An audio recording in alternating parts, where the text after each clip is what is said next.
Good morning in Eastern Time, as well as Central Time, 11:51 here in Chattanooga, Tennessee. Tim Reese back at Chattanooga State, where we will have Game 3 of the series between the Vol State Pioneers and the Tigers of Chattanooga State. These two teams split in yesterday's doubleheader. Chattanooga State winning Game 1 6-3, scoring 5 runs in the fourth and fifth innings after the Pioneers took a 3-1 lead. And the Pioneers came back and won Game 2 4-3, another tight ball game. Pioneers had 2 home runs, one by Carter Vrabel in Game 1, a 3-run shot. Their only runs of the game. Jace Mizell hit his 4th big fly of the year, a 2-run shot in the first inning. Ended up driving in the game-winning run after Ethan Huddleston doubled in the 5th inning. So you see the coaches and umpires meeting at home plate before the start of today's game. Looks like we're going to probably get started a little bit early again. So let's get to the Toyota of Gallatin starting lineups. First for the Pioneers. Leading off, playing center field, Jake Burris. Ethan Huddleston at second base, batting second. Landon Godsey at first base, batting third. Chase Mizell back out in right field, batting fourth. Braden Vineyard behind the plate, batting fifth. Landon Luderman, the DH, batting sixth. Carter Vrabel at third base. He will bat seventh. Hitting eighth, Logan Molnar playing shortstop. Big Jay Charla out in left field, batting ninth. And on the mound for the Pioneers, left-handed freshman Parker White from Knoxville, Tennessee.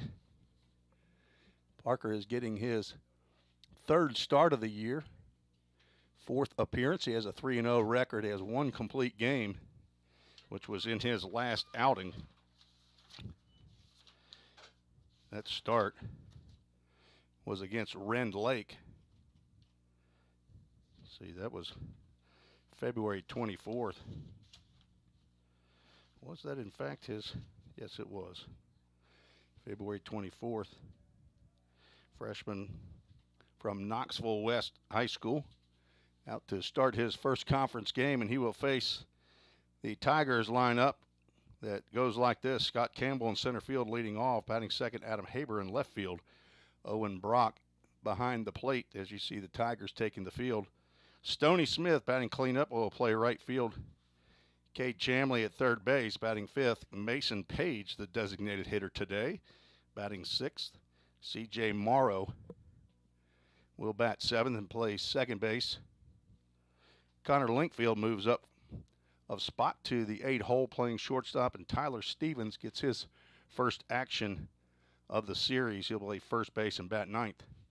And on the mound for his first appearance of 2023, right-handed sophomore Garrett Borst, B-O-R-S-T, from Madison, Alabama, a transfer from Wallace State Community College, one of the colleges that there's several. I think this was in Selma, not sure which. They've got several. And he transferred this year to Chattanooga State. So he has no stats to go over. So his first time on the mound is right here in Game 3 of the first conference series of the year in the TCCAA. Pioneers come in with a 9-8 record, 1-1 in conference play. Of course, Chattanooga State has the same conference record, 1-1. But they have an overall 12-2 record. Sure appreciate the hospitality of head coach Greg Dennis of Chattanooga State to allow me the space in the press box here. Sun's not bearing down yet on the right side of the box, but it'll be here before long. Another beautiful sunny day as we are set to begin a little bit early. So hopefully you hit that subscribe button on the Vol State Sports Network YouTube channel. or on Twitter, and you are aware that we are ready to go. First pitch to Jake Burris is high, and we are underway at 11:56 Eastern. Game time temperature is 68 degrees.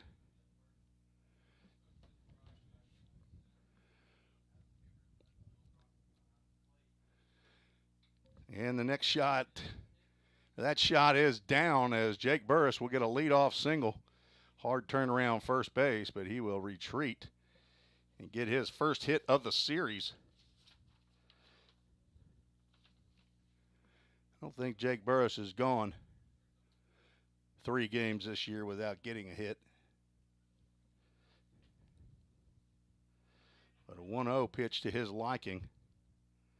He drops out there in between Haber and Campbell in the outfield. That brings up Ethan Huddleston back at second base here for game 3.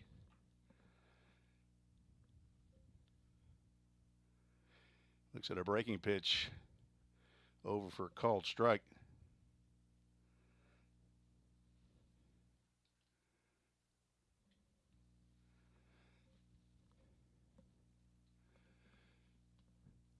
Burris, just a normal lead. There's a hot shot down the third base line. It will go foul.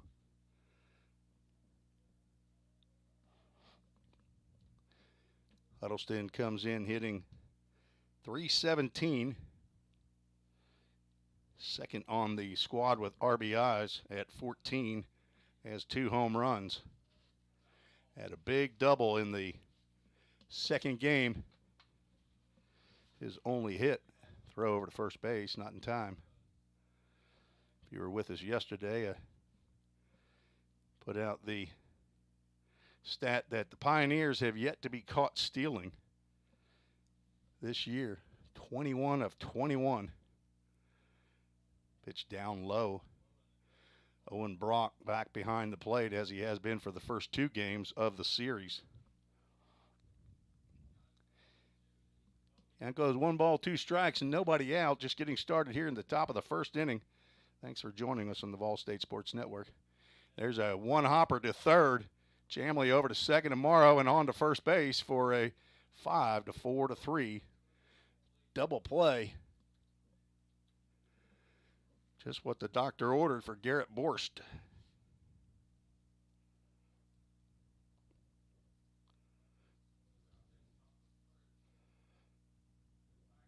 Brings to the plate Landon Godsey. With 2 out and nobody on, Godsey hitting .426, 2 home runs, 13 RBIs for the sophomore first baseman from Indianapolis, Indiana.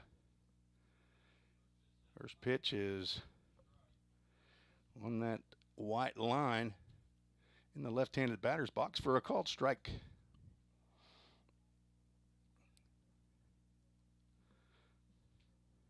Borst was on the rubber, then stepped off the rubber. Not sure if that rule counts with nobody on, where he's only allowed 1 of those. I didn't see an umpire give him any kind of a warning. First time, actually, I think I've seen that, where the pitcher took his place on the rubber and then stepped off. He looked like he kind of acted like he was going to throw to a base even though nobody's on, which is basically what had to happen last year. Count goes 2 balls and 1 strike. On deck, Jace Mizell.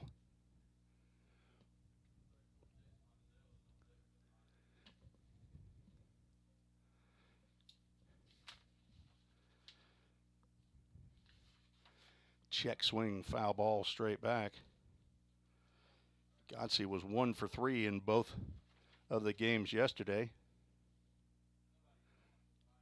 I just struck him out with my extra strike there. I'll unstrike him out. Count remains 2 balls, 2 strikes.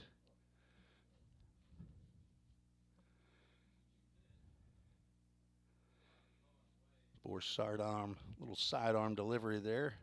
Low and outside brings us to our first full count. Ministries full count.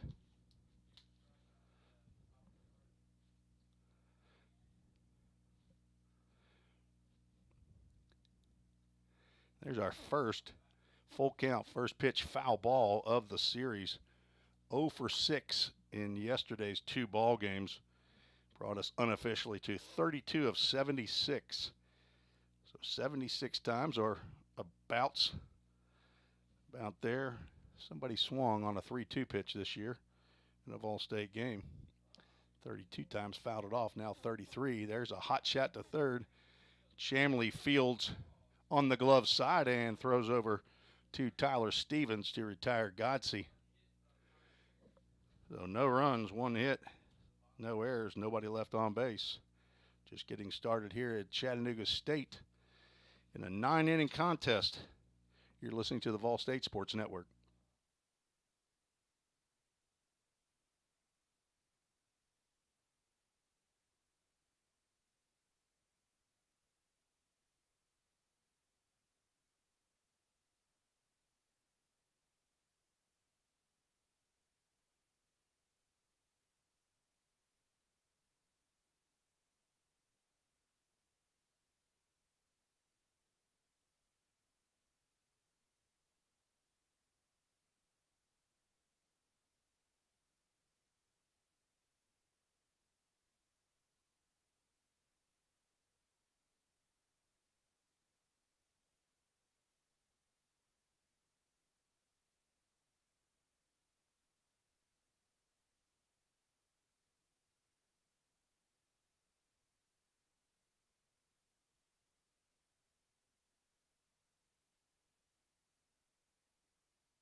Heading to the bottom of the first inning, the Tigers will send up Scott Campbell, Adam Haber, and Owen Brock, the first 3 batters for Chat State, to face true freshman Parker White in his first conference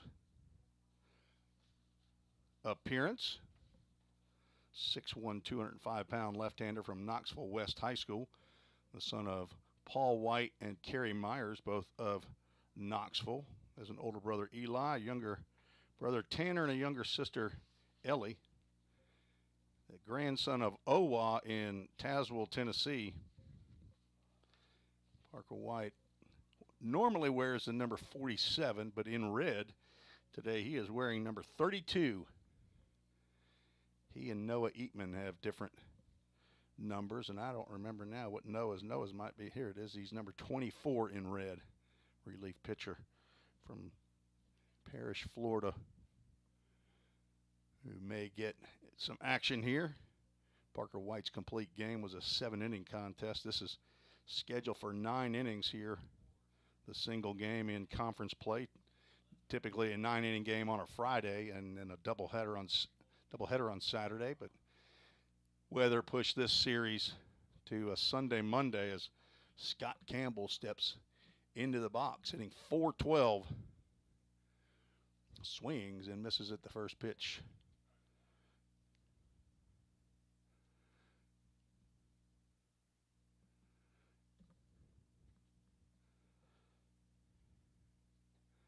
Fastball misses high and away. Campbell 1 for 4 in game 1 of the doubleheader yesterday, 0 for 3 in game 2. So his bat has been silenced just a bit, but could be awakened, I'm sure, at any moment. You don't just roll out of bed and hit .412. There's some effort and practice involved there. 14 hits and 34 at-bats.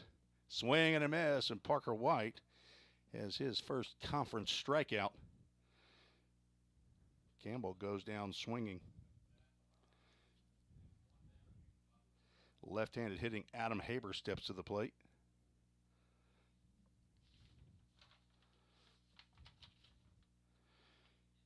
Haber 1 for 3 and 0 for 4 in action yesterday.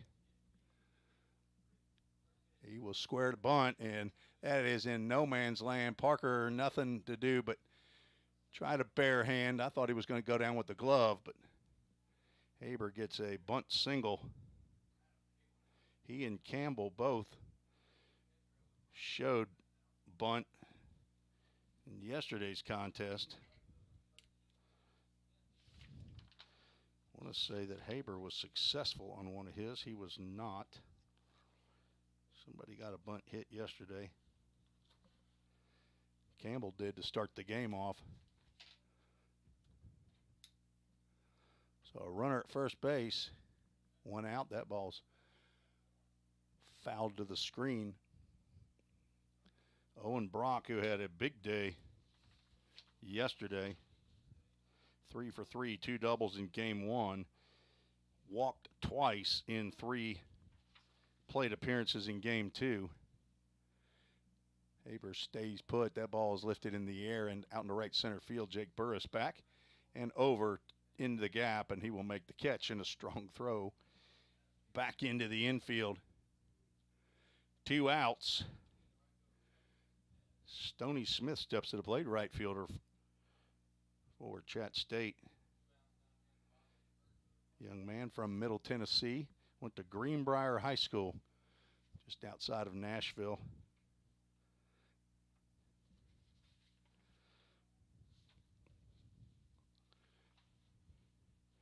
Stoney also 1 for 7, throw over to first base. Godsey barely able to get over to get that one. Haber back in standing.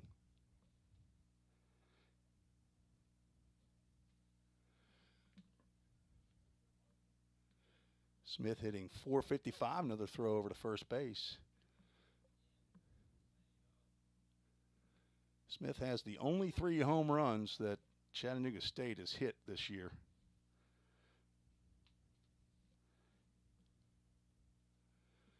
Leads the squad with 22 RBIs. Runner is picked off. Godsey has it.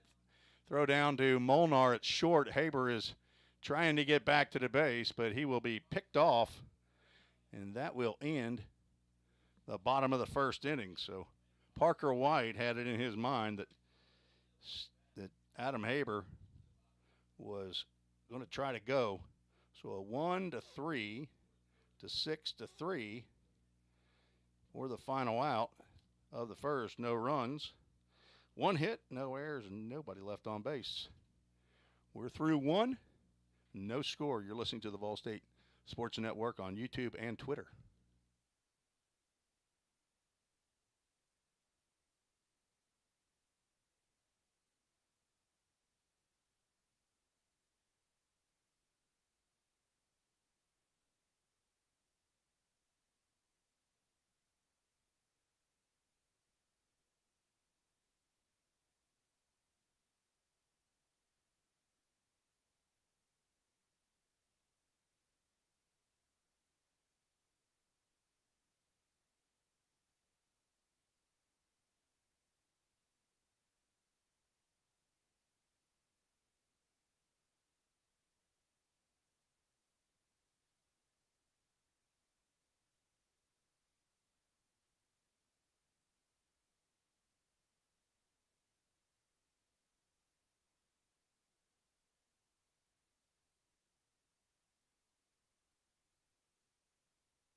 Hello to all of our loyal watchers and listeners who are with us on the Vol State Sports Network.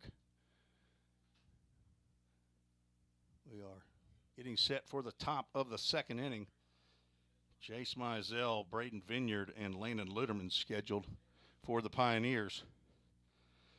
Mizell hitting .351, leads the team with 4 home runs and 15 RBIs, facing Garrett Borst. Shot out to left field, right at Adam Haber, who makes a ice cream cone catch out there in left field. He was measuring that. That's one of the hardest balls to judge, is the one that's right at you, and he had to leap right at the end. Caught that ball at the edge of that glove, half an inch shorter, and that might have been a 2-bagger for Jace Mizell, but instead it's the first out.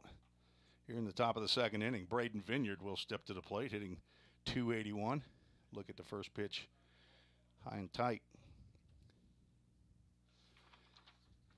Vineyard caught game 1, yesterday's doubleheader, and went 1 for 3. I'm sorry, he went 1 for 2 as the DH. In game 2, he went 1 for 3. Sidearm delivery. Vineyard could not check his swing.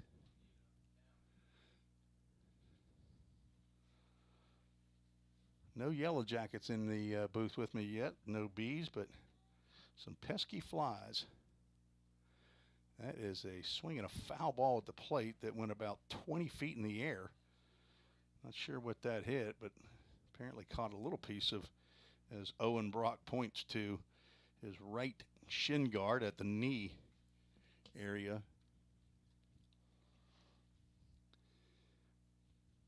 Out goes 1 ball, 2 strikes with left-handed hitting Landon Luderman on deck. Swing and a miss on a high fastball. Down goes Vineyard.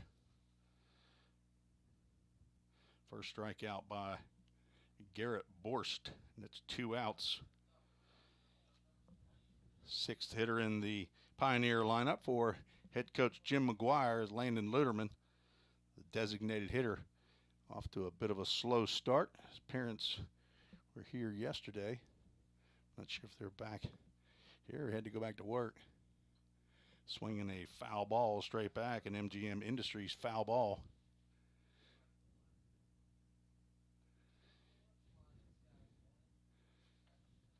Thanks to Joe Gaskins and Patrick Stewart, his son-in-law, for their donation of custom windows for the press box. That off-speed pitch stays outside.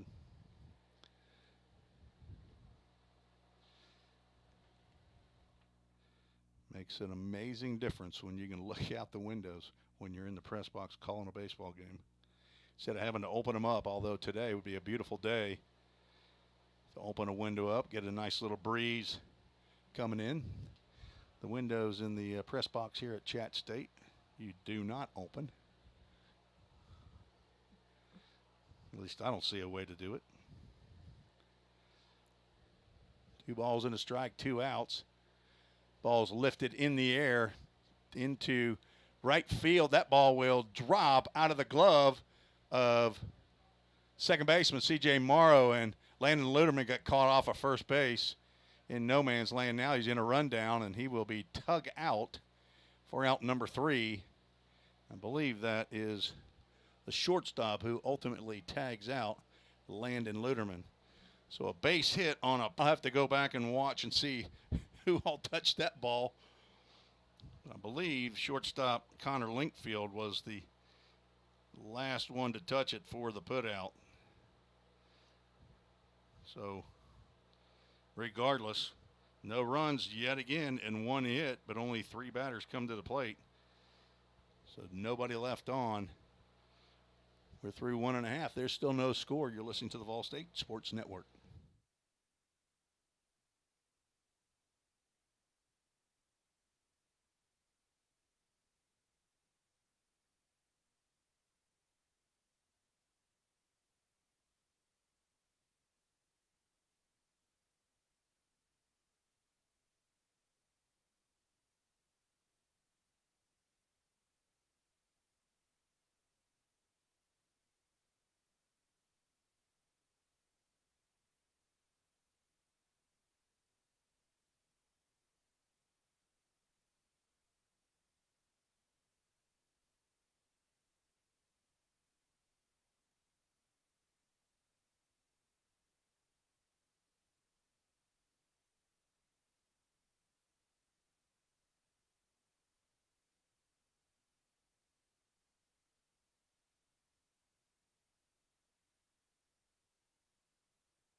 My press box partner up here, Matthew Randall, gave me the lowdown.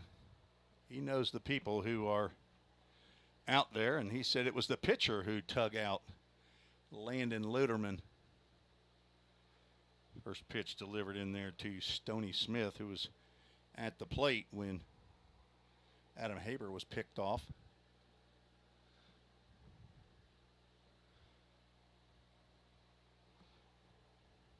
See if I can pull this out just a hair. and get the top of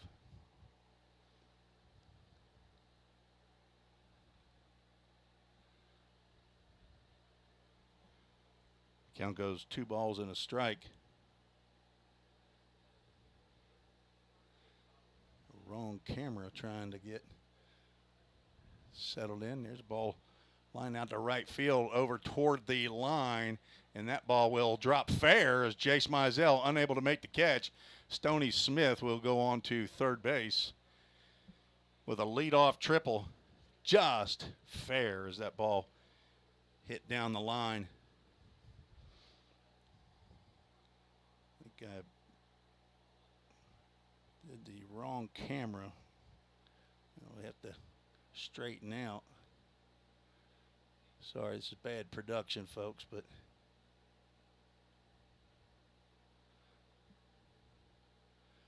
when it's just me, it's all you get. So a runner at third base, Cade Chamley at the plate. First pitch of Chamley misses.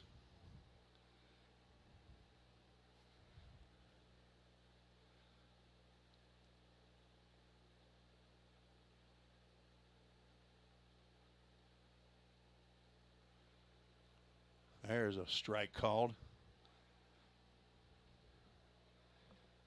Not sure what happened to my cameras here.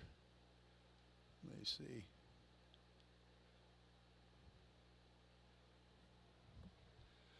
A little more of Parker White's head. Swing and a miss.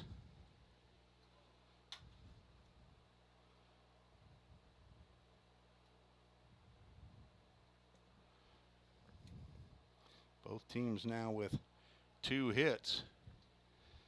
The first runner to get to third base is Stoney Smith. And that'll get a run in as that's a slow roller to Ethan Huddleston, who will throw on to first base for the out. RBI ground out for Cade Chamley. First out of the second inning.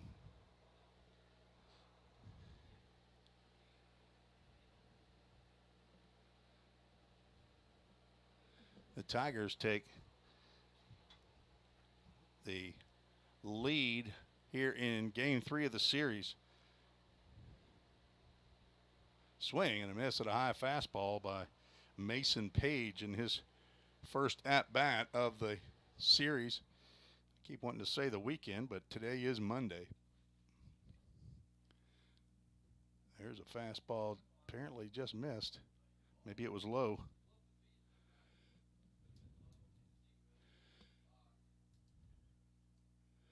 Mason Page in just his 4th game of the year. 1 for 5 officially.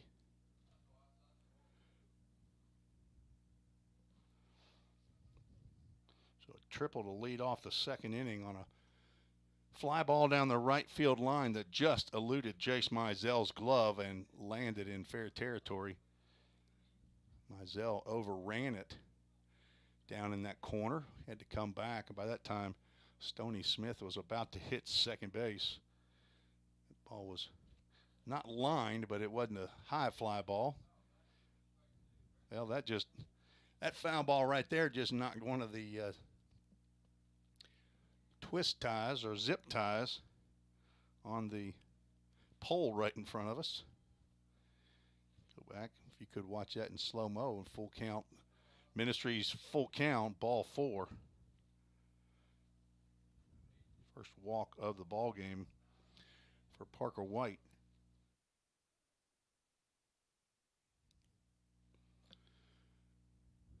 I think the storm that blew in here Friday had blown in some pollen, or there's a lot of stuff in the air. I'm having a little trouble with my throat here right now. Delivers a pitch to C.J. Morrow, fouled off.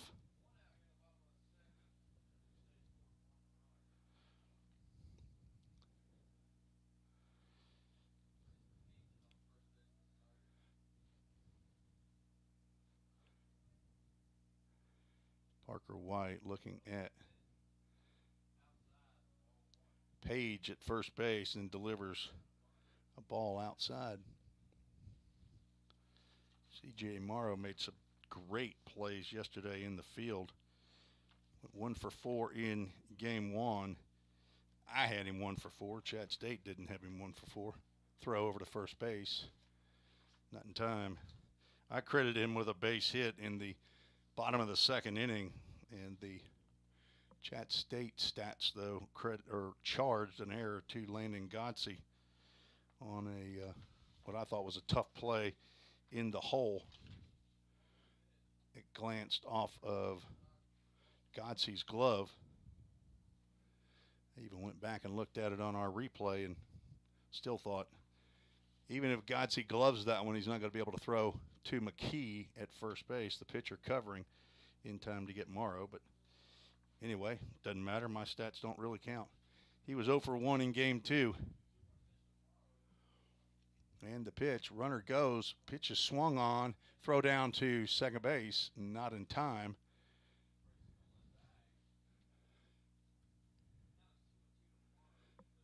So now, runner at second base on the stolen base.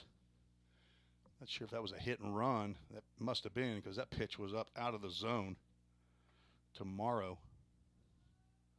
So Mason Page, his first stolen base of the year. 2-2 count to Morrow. Logan Molnar working the base runner back to second base. Ball's fouled back, an MGM Industries foul ball. Thankful to all of our supporters for Vol State Baseball. MGM Industries and Right Rug Flooring. Toyota of Gallatin. Drive out to center field, sends Burris back. He's still back at the track, makes the catch. Tagging on the play is Page, and he will move up to third base with 2 outs. Morrow gave that one a ride, but Burris a little more comfortable in this outfield after playing 2 games yesterday.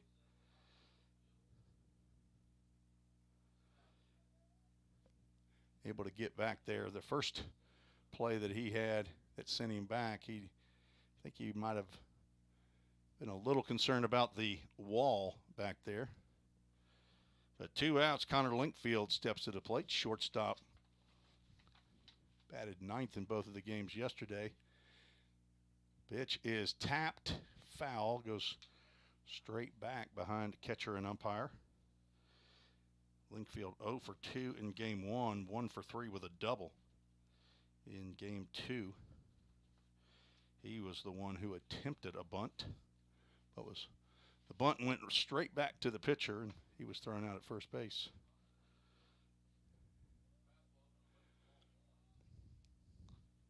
Pitch outside the zone. 1 ball, 1 strike to Connor Linkfield. We got some guys coming up here to the press box. I'm glad they don't have guns and handcuffs.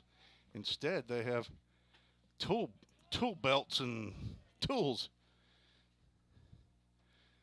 Thought we were having a raid here. 2 balls and a strike.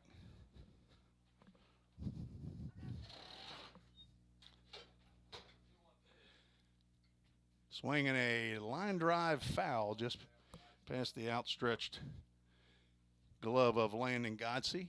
Count goes 2 balls, 2 strikes. 2 outs, runner at third base. On deck, Tyler Stevens, the first baseman.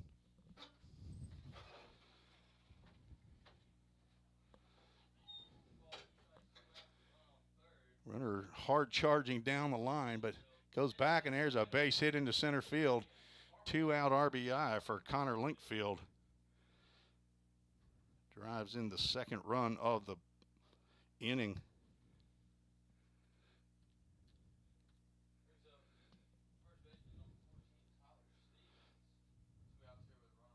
Second hit of the inning.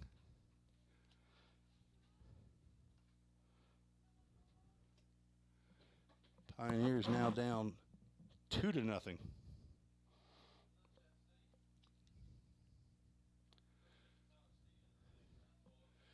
Stevens Looks at ball one.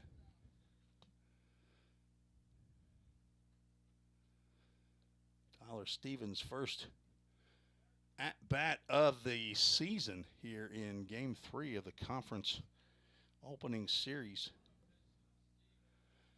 A pitch in there for a called strike. Nice breaking pitch by Parker White. On deck, leadoff batter Scott Campbell. Well, as quickly as those three fellas came into the press box, they exited pretty quickly. That ball is fouled at the very top of the backstop. Scott Campbell goes out to retrieve. Framework Athletics is also one of the sponsors. When the Pioneers score their first run, it'll be a Framework Athletics first run of the game. There's a line drive fly ball out to left field. Big Jay Charla makes a diving catch for out number 3. That is the second time that Jay Charla has gotten dirty or grass stained. Pretty hard hit ball out there to his left. He had to measure it, and then at the last second made a little bit of a dive there. 2 runs, they were earned on 2 hits, no errors, 1 runner left on base. Chat State takes an early lead here after 2. You're listening to the Vol State Sports Network.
Tim Reese back at Chattanooga State, where the Pioneers will send 7, 8, and 9 to the plate. They had 2 hits, but just haven't left a runner on base yet. As a double play and then an overrun of first base resulted in a 3rd out.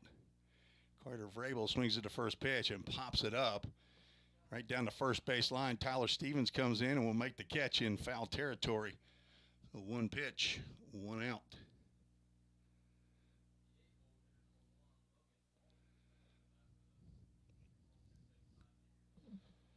Logan Molnar steps to the plate.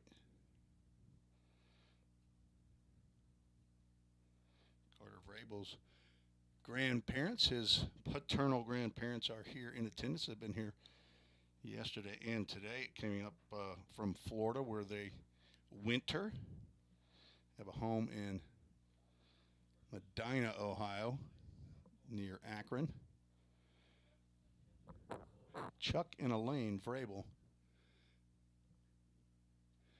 Little chat before the game with Chuck. They both are retired educators from up in the Akron area.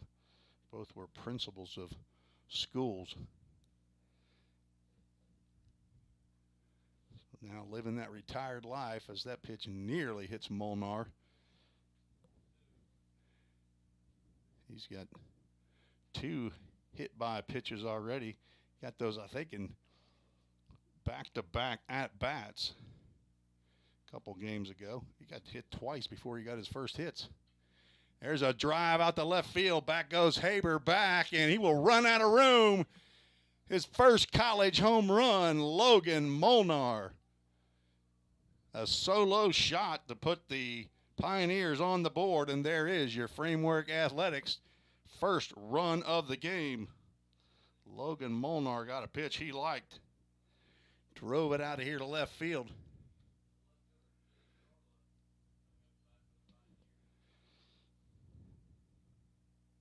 Congratulations to Logan Molnar and his family.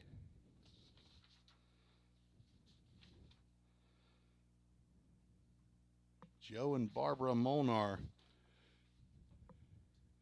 Big Jay Charla at the plate. First pitch he sees is outside. Charla started game one and came on in the fence in game two. Now looks at a strike on the outside corner. Charla was 1 for 2 in that game one. Had a single in the left field his last at bat. Did not get to the plate in game two. Inside pitch. Ball. On deck, Jake Burris. Jay Charla from Riverdale High School. Second year with the Pioneers. Had a gap year, played for Brett Carroll Academy. Pops that one up. That's playable for Chamley. It'll be in foul territory. And he will make the catch about hip high. Looked pretty casual on that play. I don't think that's how you teach it. The two foul pop-ups here. And sandwiched in the middle, a solo home run by Logan Molnar. Brings to the plate the pride of Grove City, Ohio, Jake Burris.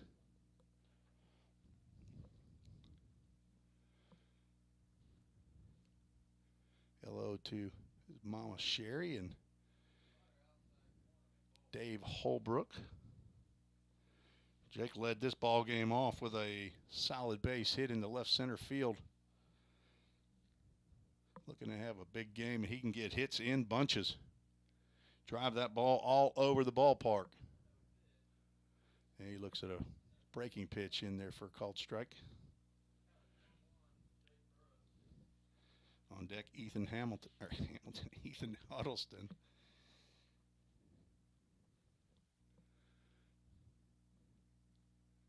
I don't even know an Ethan Hamilton, I think. Slider misses outside. Haber in left, Campbell in center, Smith in right, Chamley and Linkfield on the left side of the infield, Morrow and Stevens on the right side, and behind the plate for every inning so far, Owen Brock.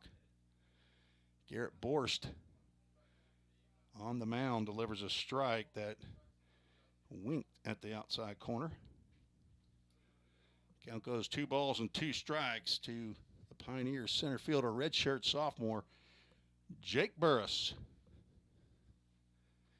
He will tap one too short, slow roller, tough play by Linkfield. He gathers and throws to retire Burris at first base. Pioneers get 1 run on 1 hit. It was a big hit. Home run by Logan Molnar, his first collegiate home run. I believe that's his 3rd hit of his college career. No errors, no runners left on base. 2-1, Pioneers are down. Parker White back out on the mound for the bottom of the 3rd. You're listening to the Vol State Sports Network.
Top of the order comes to the plate for Chat State here in the bottom of the third inning.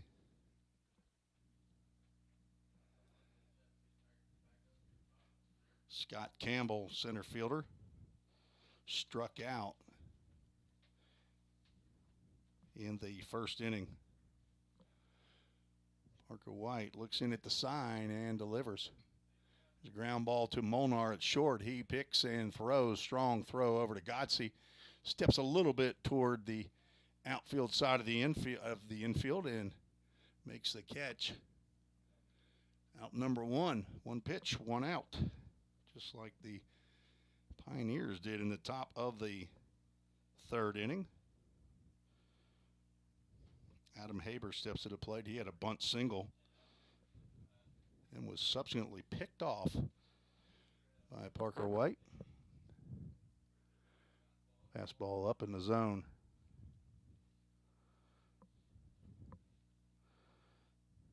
Alex Qualls checking in with the text.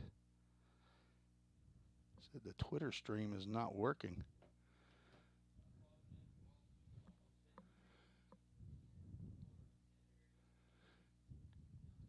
Not sure what the issue is. Qualsy, say go to YouTube. 3 balls, no strikes to left-handed hitting Adam Haber. Not somebody you want to put on base unless you feel real good about that pickoff move. 3-0 pitch on the outside corner called strike.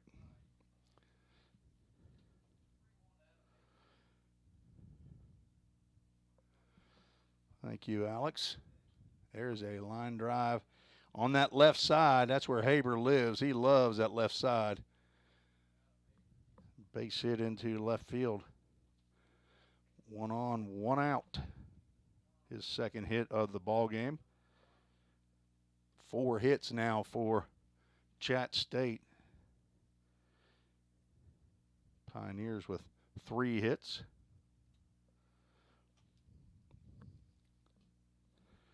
Owen Brock, right-handed hitter, transfer from Milwaukee Area Technical College. Looks at a breaking pitch over the plate.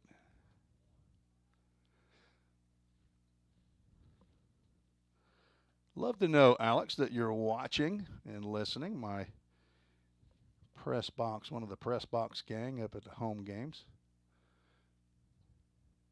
Breaking pitch stays high. Medical redshirt this year for the Pioneers. Right-handed pitcher from Lipscomb Academy. Our DJ and public address announcer. There's a throw over to first base.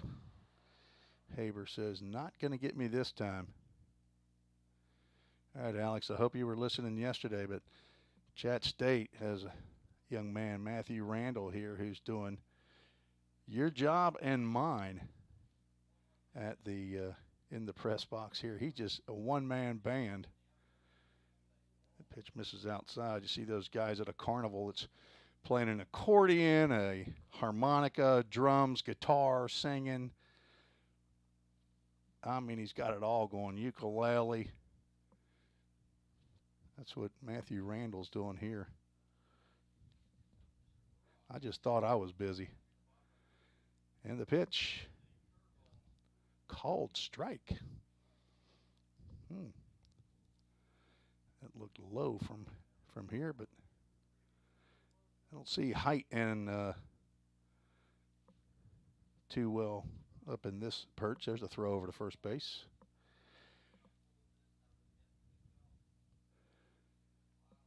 One out, 2-2 count to the number 3 hole hitter, Owen Brock. Brock is from Crystal Lake, Illinois. And another throw over to first base. This is how Parker White got him last time. Haber was just guessing. Haber, 7 stolen bases in 8 attempts on the year. See if White will go over yet again. He does. And the major leagues, if he doesn't pick him off on that one, I think the runner moves on to second base with the new rule. Can't keep up with all the new rules that are going on in Major League and minor league business. Here's a pitch and a foul ball down just past the batting cages near the concession stand / restrooms at the athletic field house. Count remains 2 balls, 2 strikes. Brock flew out to Jake Burris in center field, his first plate appearance. Not sure if these throwovers are called from Braden Cal, the pitching coach, or if Parker White's just staring right at Haber and says, no, I'm going to throw over there. 2-2. Runner doesn't go. Another MGM Industries foul ball into the parking lot. Again, a very intelligent spectator group here, as nobody is parking close to getting hit with foul balls here. Parking lot to the right and tennis courts on the third base side. Throw over to first.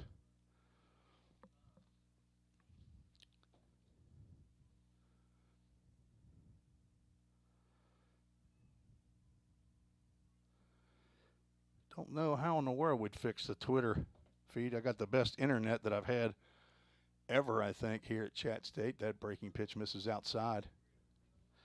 Brings us to a full count Ministries. Full count. See if Haber is going on the pitch. I'm going to say yes. And I'm going to say that Parker White's going to throw over. Haber looks like he's got one more step lead. He does not throw, and there's a ground ball to Huddleston. His only play will be to first base. He underhand flips to Godsey to retire Owen Brock. On the play, Haber moves to second base. And there's a no on our full count. First pitch foul ball. 1 for 2 now on the day. So 2 outs and a runner in scoring position. Brings Stoney Smith to the plate. He had a triple to lead off the second inning, start the scoring for the Tigers.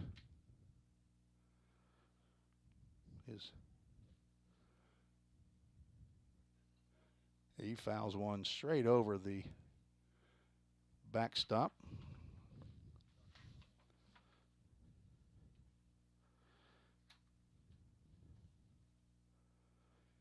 Smith did get one single and an RBI in the first inning of Game 2 yesterday. Fastball misses outside. Braden Vineyard trying to steal that one.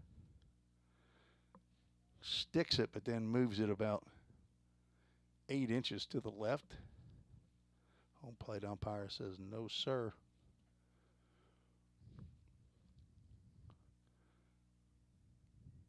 White looks back, no, fielder near the bag. Another breaking pitch called strike.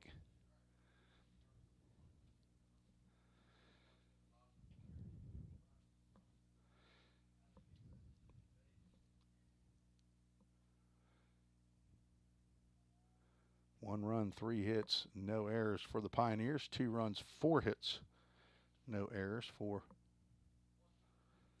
Chat State. There's a breaking pitch that swung on and popped up out into right field. Jace Mizell, a couple steps to his left, and he will make the catch for out number 3. So Parker White works around an Adam Haber single. No runs, 1 hit, no errors, 1 runner left on base. We were 1/3 through this ball game. Chat State leads 2-1. You're listening to the Vol State Sports Network.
Tim Reese back for the top of the fourth inning. Pioneers send 2, 3, and 4 to the plate to face Garrett Borst, his first appearance of the year.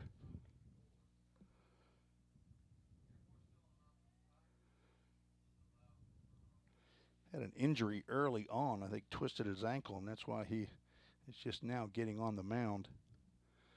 Faced Ethan Huddleston, Landon Godsey, and Jace Mizell, who were scheduled to appear. Pioneers down a run, 2-1. Huddleston looks at off-speed pitch inside. If Twitter was down, it looks to me like it's back up and running. So hopefully that hadn't been an issue for anybody else. Maybe Alex Quall's got some bad internet going on over there at that apartment complex where he lives. Alex, you got to pay your bills, buddy. 2-0 pitch to Huddleston. He drives one past the outstretched glove of Cade Chamley into left field for his second hit of the series. Leadoff single. Brings Landon Godsey to the plate.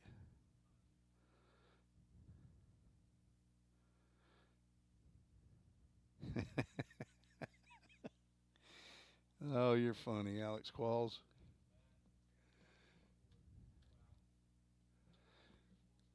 Godsey steps in there. He'll look at the first pitch, breaking pitch on the inside corner, not to his liking.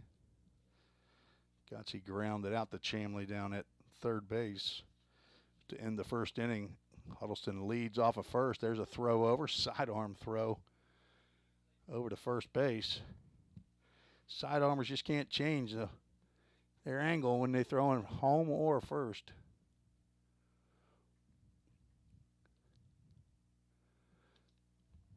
Huddleston 6 for 6 in stolen bases. Pioneers have yet to swipe a bag here in the series, though. And a sidearm breaking pitch on the outside corner, and Godsey now down in the count 0-2. Huddleston leads the Pioneers in stolen bases. He has 6. This young man at the plate, the speedster first baseman Landon Godsey, second with 3. There's a shot out to Haber, and that'll fall in front of the left fielder, and the Pioneers have something cooking here in the top of the fourth. Back-to-back base hits into left field.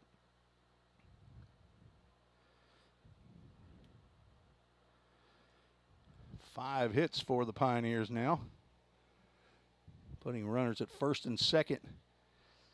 And the leading RBI man for the Pioneers, Jace Mizell, hit his 4th home run of the year in Game 2 yesterday, which helped him to become the right rug flooring player of the game. Sidearm fastball high.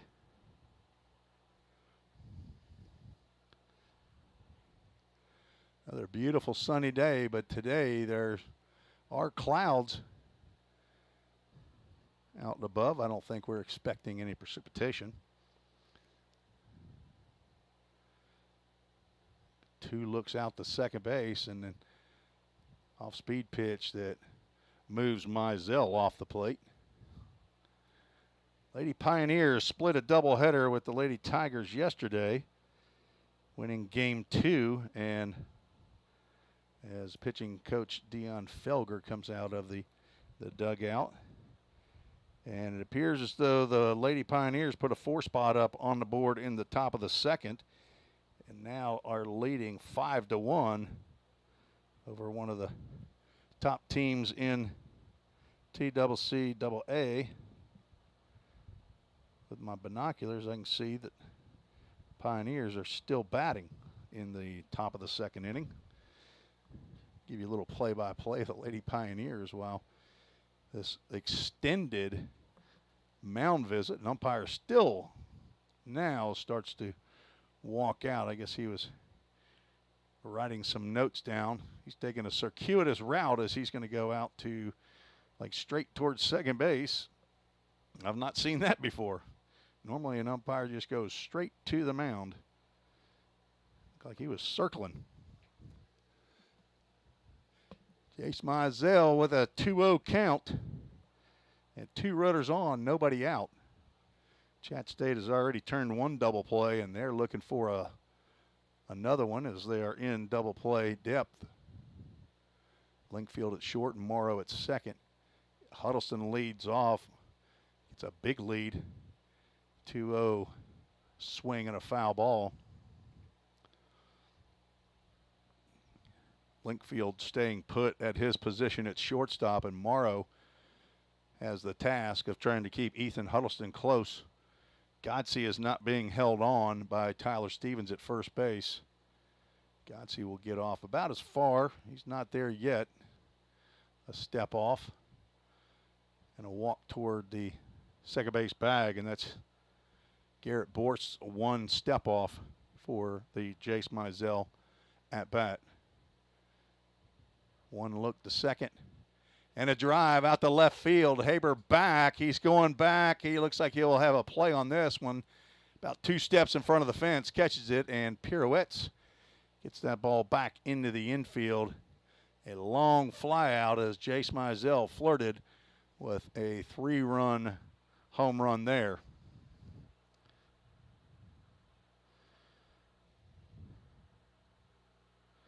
Braden Vineyard steps to the plate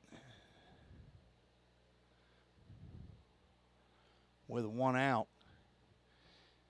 If you want to join the show, send an email to treesports@gmail.com, just like Dave Holbrook did. If you're new to the show, as Huddleston takes off, the ball is high and it pops out of Brock's glove. So Ethan Huddleston and Godsey will move up. Huddleston's will be a stolen base. Godsey's, I believe, should be recorded as a pass ball, as he was not going, and now another visit by the head coach as a right-hander is getting loose down at the bullpen, and he's coming in the ball game.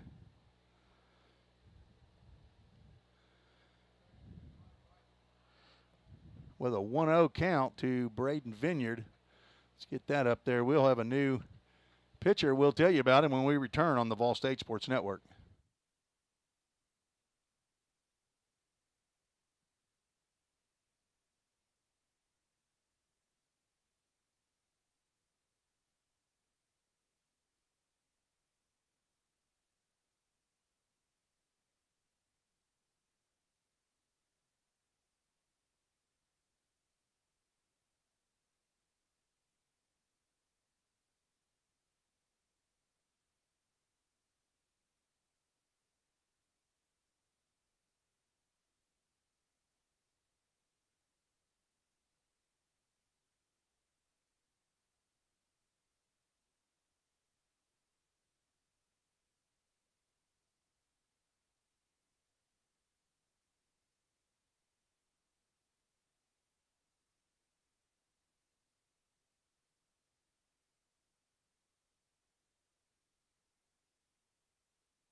New pitcher for the Chattanooga State Tigers, number 32, Connor Bryson, freshman pitcher. This is his 2nd appearance of the year.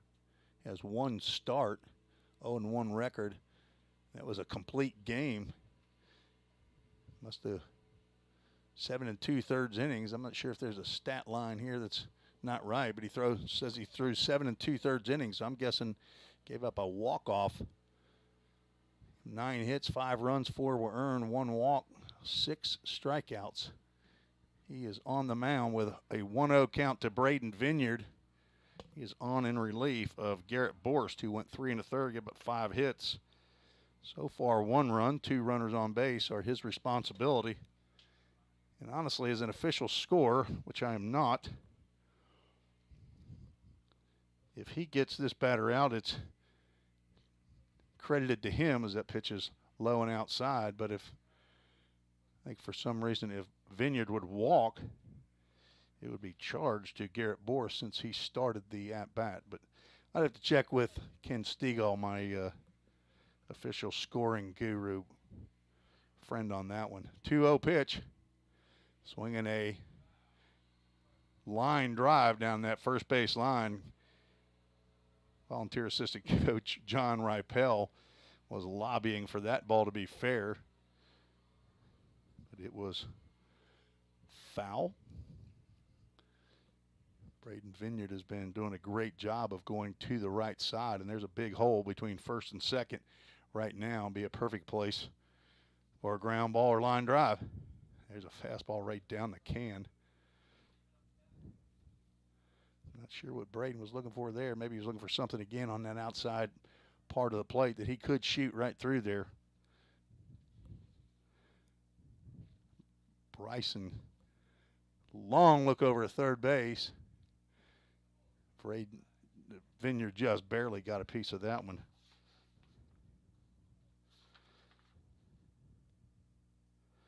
Both of Vineyard's base hits yesterday in the doubleheader were to the right side. So apparently he is concentrating on going that way. Yet to get a long ball here. There's a ground ball that should score a run. Linkfield, a little trouble with gloving that one. Finally gets a hold of it and throws in the dirt over to Tyler Stevens, who digs it out. But a run scores. The RBI ground out by Vineyard ties the ball game on the play. Gotze moves over to third base, and Landon Luderman steps into the box, looks at the first pitch for a ball. So a brand new ball game. Tied at 2-2. Luderman, I'm sorry. This is not Landon Luderman. I'm telling you, Jacob Messer and Landon Luderman throwing me off with that number change. This is number 5, Jacob Messer. There's a ground ball to the right of the first baseman, Stevens' gloves, and underhands to Bryson to retire Jacob Messer. Pioneers do scratch for 1 run on 2 hits. It looked very promising with 2 hits, nobody out, but a fly out, ground out, and another ground out.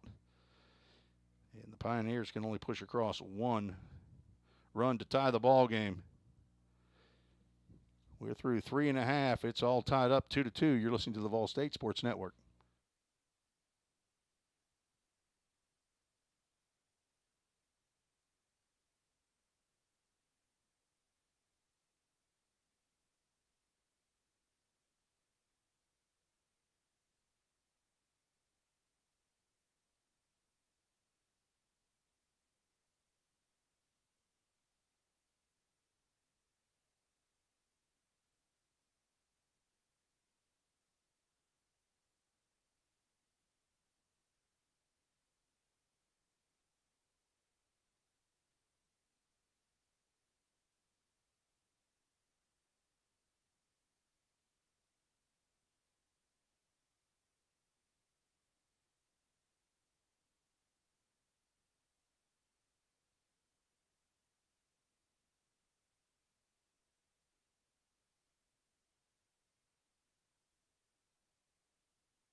Parker White back out on the mound for the Pioneers into the bottom of the fourth inning to face 5, 6, and 7 in the Tiger lineup. Cade Chamley grounded out to Huddleston at second base, but drove in a run with that ground out in his first plate appearance, and he gets a line drive. Huddleston cannot make the diving catch, and Chamley is staying hot with another base hit on the first pitch he sees from Parker White here in the bottom of the fourth inning. Mason Page steps to the plate. Pioneers tied the score after giving up 2 in the bottom of the second. They scored 1 in the third and 1 in the fourth. And Parker White looking at a runner at first base yet again. First pitch to Page in there for a called strike. Each team has had a runner on base every inning. There's a throw over to first base. Parker White's already picked off one would-be base stealer as he threw over to first when Adam Haber was taking off to second.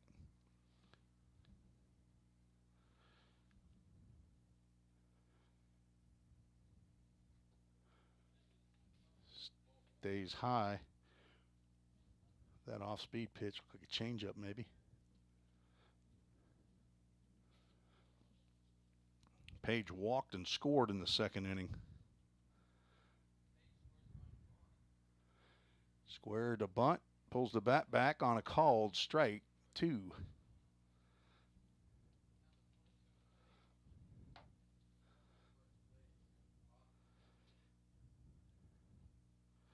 Dave Holbrook says he's checking out the game while he's at work today.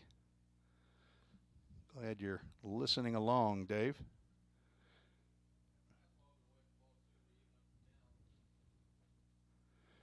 Fastball goes high.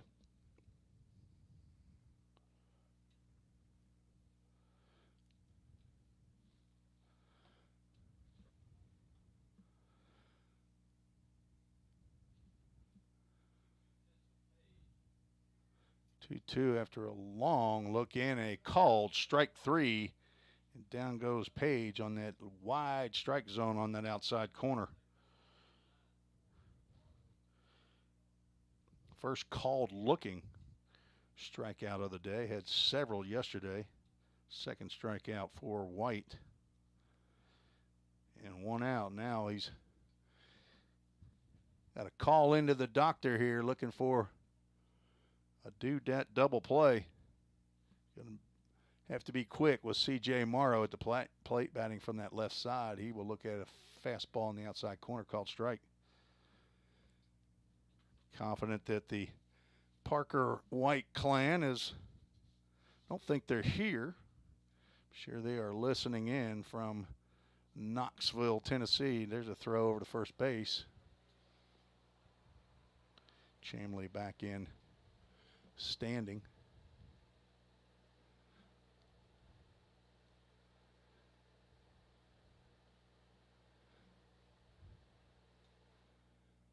Cade Chamley with 3 stolen bases is yet to be caught. There's a square around a bunt. John Ripel started to make a play and then realized that ball was going to be off the wall behind him. Thought he'd do what he's been teaching his outfielders. As soon as you see that ball is going to be off the wall, go ahead and get ready for the carom. Now no balls and 2 strikes. Morrow should be swinging away here. There's going to be another throw over. Activity in the Pioneers bullpen, as I believe that is going to be Noah Eatman down there. Freshman from Parrish, Florida. The 0-2 is high.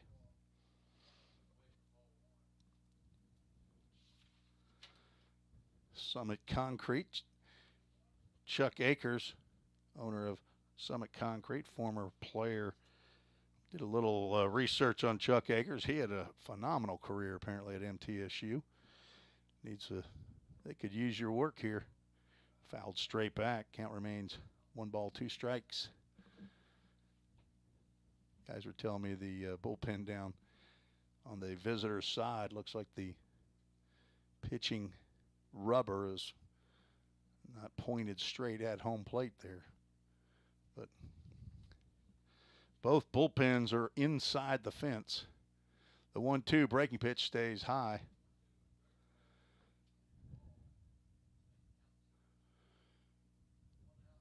The Pioneers at Tim Garrett Baseball Complex at least has a gate around to shield the bullpens. These are wide open. There's a breaking pitch smashed into right field. That'll be down for a base hit. Mizell bobbles, but Chamley does not try to advance to third. So 2 base hits into right field, and Chat State has something cooking here with 1 out.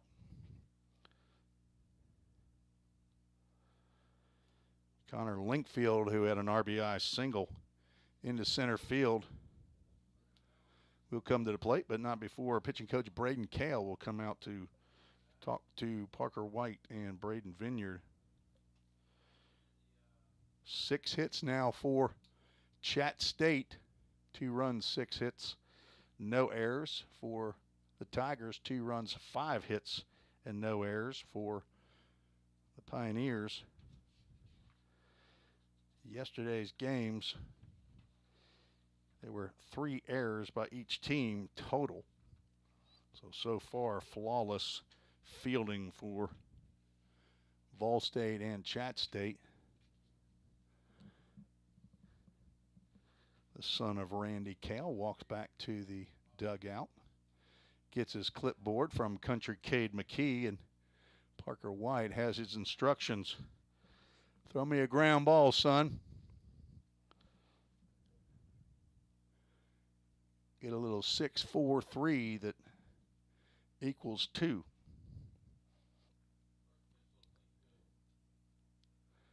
First pitch in there, called strike, throw down to first base. And I didn't get my finger on the button quick enough. Runner is back in time, and a nice throw by Vineyard.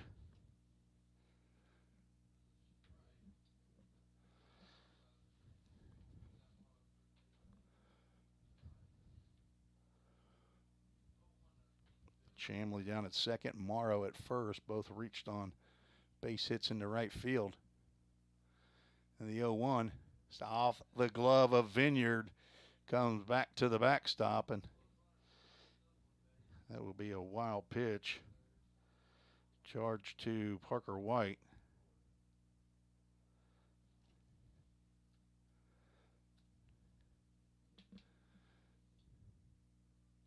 Not sure where that pitch was supposed to be located, but it definitely surprised Braden Vineyard up high. We're in the bottom of the 4th. Infield will stay back. Both corners, first and third, are a couple steps back from their respective bases. Now Gotze moves a little bit farther back. Parker White looking for a strikeout here as that pitch misses low and inside.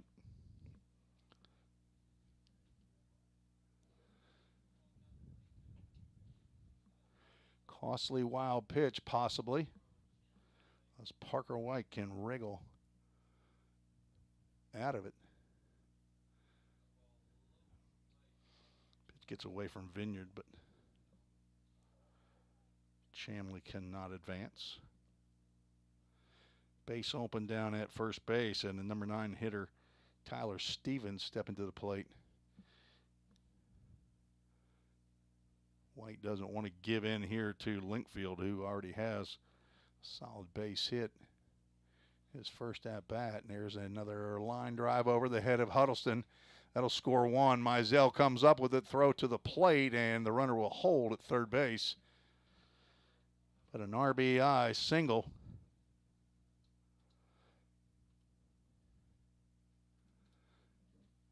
For Connor Linkfield, his second of the ball game, and out of the dugout comes Jim McGuire. That'll be the end of the day for Parker White. gives up 3 base hits here in the 4th inning.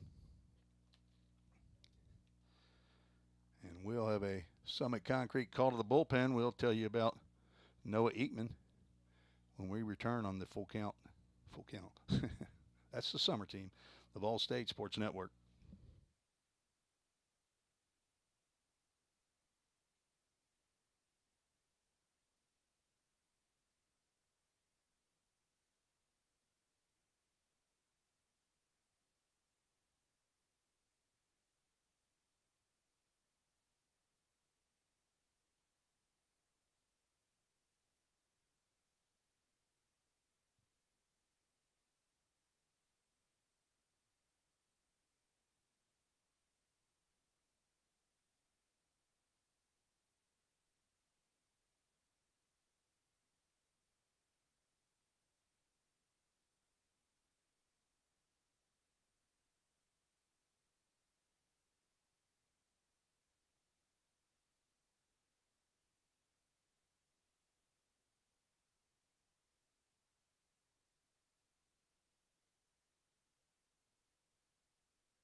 Summit Concrete call to the bullpen for the Pioneers.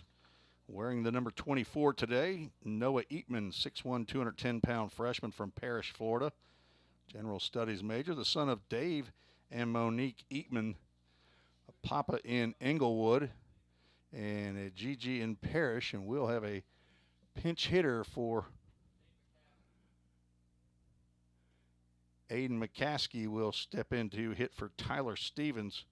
McCaskey played in both games. I believe it was both games yesterday. I know he came in. Yeah, he came in as a pinch hitter in game 1 and started game 2.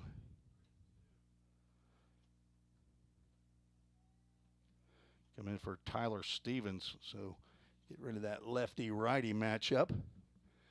First and third, and he swings and pops it up into just outside second base. Ethan Huddleston under. He will get the ball in, throw a one-hopper to Braden Vineyard, and all runners will stay put. So big pitch right there by Eatman to get the second out. Brings up the leadoff batter, Scott Campbell, who is 0 for 2. Parker White goes 3 1/3, gives up 7 hits, 2 runs so far. The 2 runners on base are his responsibility. 1 walk, 2 strikeouts. Noah Eatman trying to keep it to just 2 runs.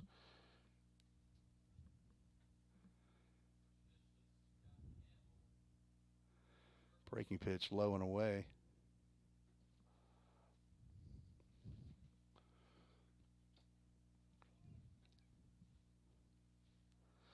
Nice bleachers here at Chat State Ball Field, the site of last year's conference tournament. There's a fastball on the outside corner at the knees. Nice pitch by Eatman. Dave and Monique and a family friend were in from Florida last weekend, I believe it was. Got to meet them as came out. There's a throw to first base. Not in time to get Linkfield.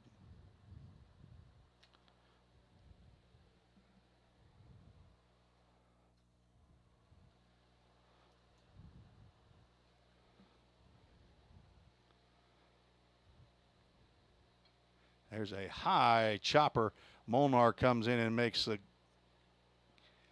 gloves it and throws on the run to Godsey to retire Campbell. And the third out here in the bottom of the 4th. But the Tigers take the lead. 1 run on 3 hits. No errors, 2 runners left on base. We're through 4. Chat State leads 3-2. You're listening to the Vol State Sports Network.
back for the top of the 5th inning. Pioneers find themselves down a run.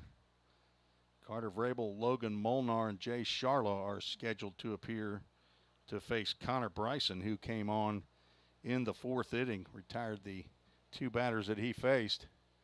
Vrabel pitches one very close to the new threads with Papa and Grammy from Ohio by way of Florida are here in attendance. 2-0 count. He's got an email from Kerry Myers that said that Parker White's mom and dad are here in attendance.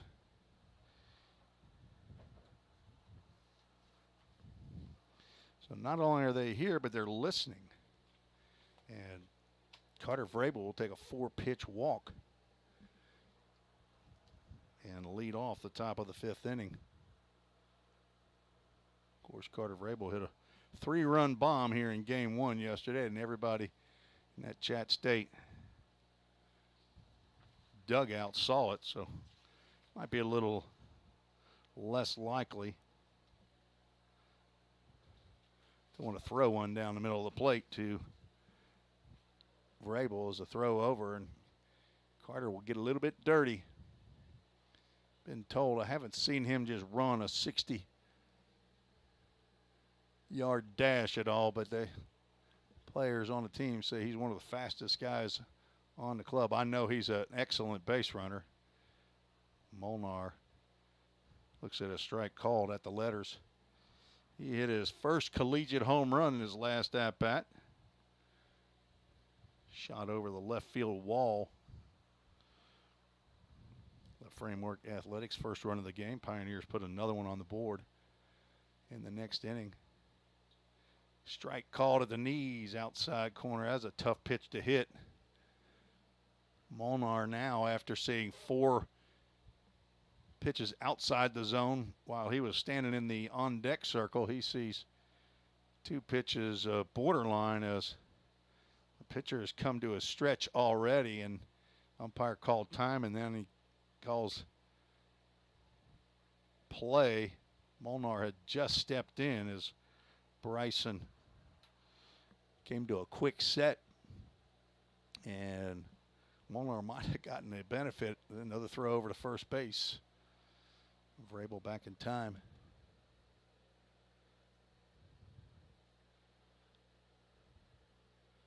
Carter Vrabel 2 for 2 in stolen base attempts this year, and he's creeping off the bag.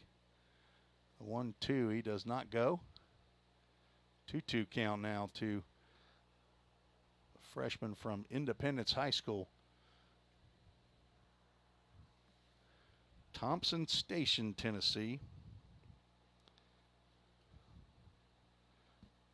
Business administration major, and nearly gets plunked there. Haven't had a lot of them, but a Full Count Ministries full count as Coach Jim McGuire flashes the signs at third base. Vrabel has the sign. Molnar is just don't let one get past you in the strike zone. There's a foul ball. Our second full count first pitch foul ball. If you're not familiar with that, this is a stat I've been keeping up with since my head coach, the late Dave Witten at Belmont, then college, now university, told me a stat in major leagues to throw over to first base. 70% of the time, the first pitch after the count becomes full. If the batter swings, 70% of the time he fouls it off. When I started broadcasting, I started actually putting pen to paper. In college, it's only 50% as that ball is tapped down to third base, and it will just go foul. And we'll do this all over again as Vrabel was running on the pitch.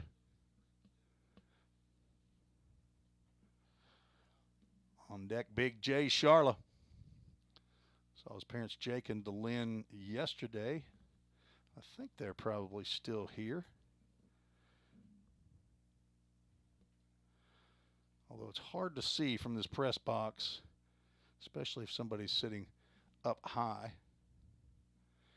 in the stands. Nobody out. Vrabel reached on the walk. Molnar, the runner goes again, another foul ball. Molnar hanging tough, trying to hit anything that could possibly be called a strike. And he's seen pitches all over the map called a strike. It'll be a mistake if he gets another pitch like he saw in the second inning that he rode out of here. Connor Bryson, another throw over to first base. Vrabel almost caught napping over at first base. John Ripel over there to help him out. Assistant coach.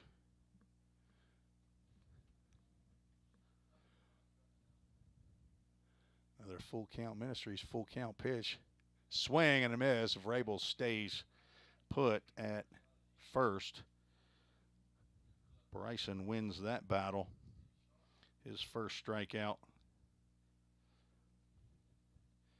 Jay Charlo will step to the plate. He popped out to the third baseman Chamley in foul territory in the third inning.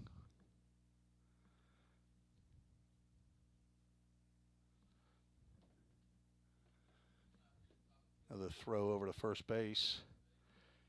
Vrabel about an inch and a half off the bag.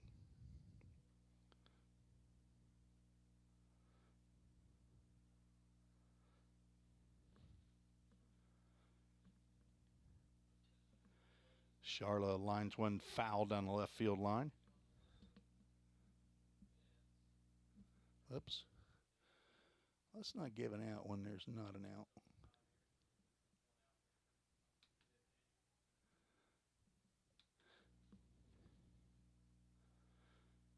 Vrabel stays put. Pitch is high.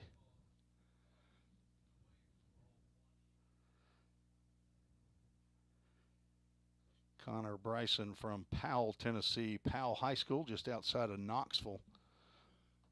Freshman right-hander. Runner goes, swing on a high fastball. That had to have been a hit and run that Jay Charlo had been going after. Carter Vrabel. See if I can get back and see if we can see what's going on down there. Is shortstop Linkfield is down. Vrabel's safe on the steal attempt. And coach starts to come out, but Linkfield gets up and runs out to his position at second or shortstop. Third stolen base for Vrabel. I don't think they collided. It must have been the ball. Vrabel with a head first slide into second base, but I don't know how Linkfield got caught up in that. The tying run on in scoring position. Jay Charla fouls another one off the screen. He had a tough pitch on a hit and run as that pitch was almost over his head. Count remains 1-2 strikes. Charla came in hitting .385. 5 hits and 13 at-bats. And the pitch nearly hits him. Might have actually got his shirt. And he's saying it did hit him. Home plate umpire is not giving it to him right away. Now he will give him the base. Greg Dennis out of the Chat State dugout to argue.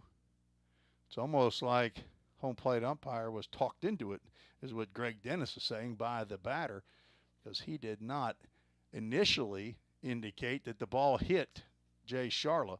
I thought it at least got a part of his shirt sleeve. I thought that had moved. Then again, my old eyesight and the distance away, I'm not sure as to what anything is, but Greg Dennis is very animated, 20-year coach here, and he is giving it to this home plate umpire. He's definitely not COVID distance apart. That is 6 inches away, and Greg Dennis is upset, to say the least. But nothing's going to change, apparently, in the home plate umpire. I'm not sure if he actually checked with the base umpire. I didn't see the base umpire make any kind of a movement toward affirming that the ball hit Jay Sharla, but after a short time, Jay Sharla just went ahead and ran down to first base. So first and second, one out, Jake Burris, and he nearly takes one in the ear hole. He turns away from that one. And Jay Sharla just finds a way to make it happen. That guy is about as gritty as they come. You don't love Jay Sharla, you don't love life. There's a fastball in the outside corner, called strike. Probably don't like candy or ice cream either. Three of my favorites: candy, ice cream, and Jay Sharla. 1 ball, 1 strike to big Jake Burris. Money man right here when it counts.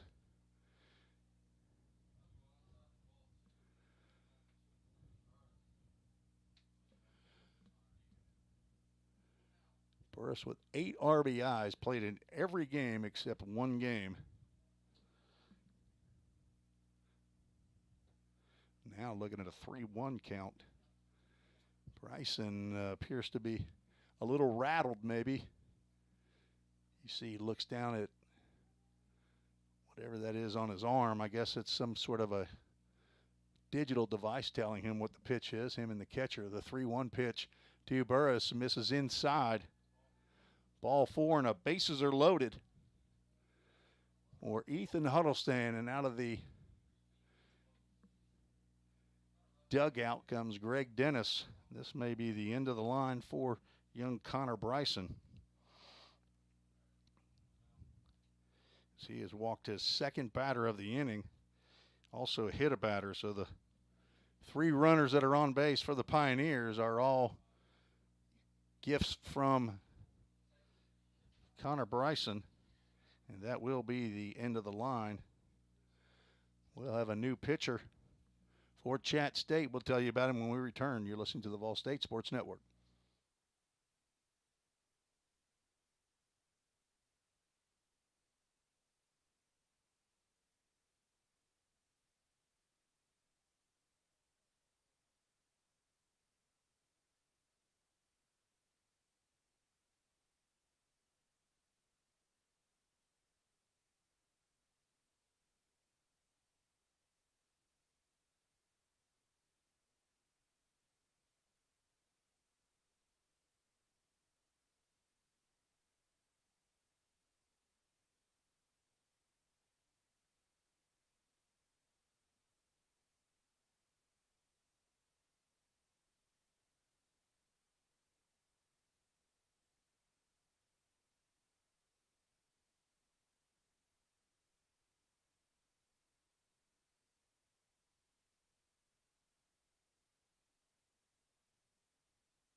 New pitcher in for Chattanooga State, number 19, Cooper Longren, a freshman left-hander from Orange, Texas, down near Beaumont, Orangefield High School. A left-hander in to face Ethan Huddleston, a right-handed hitter, with the bases loaded and 1 out.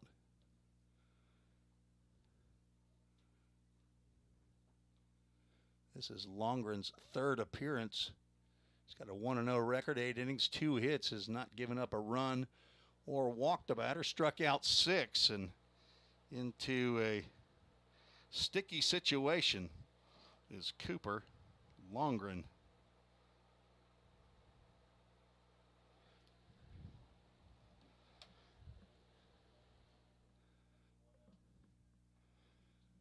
One out. Huddleston squares the bunt. Pitch goes high and away.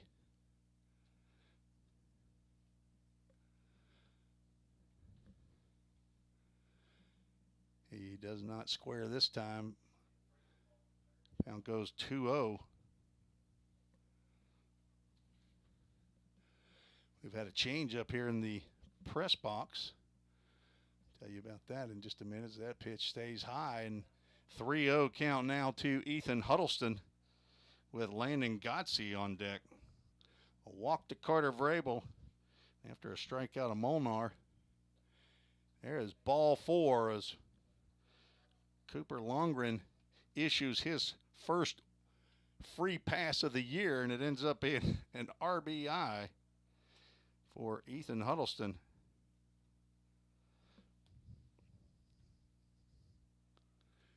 And the Pioneers, did I just give us the lead? I did. Not yet. That ball's lined down the left field line, and that's extra bases. 2 runs will score. Godsey has fallen between first and second. 3 runs are going to score. Ethan Huddleston hustling all the way from first base. And he gets 3 bases as Godsey was going down like he was shot between first and second, but a 3-run double. Landon Godsey in the first pitch that he sees from Cooper Longren take a 6-3 lead here in the top of the 5th inning with Jace Mizell stepping to the plate.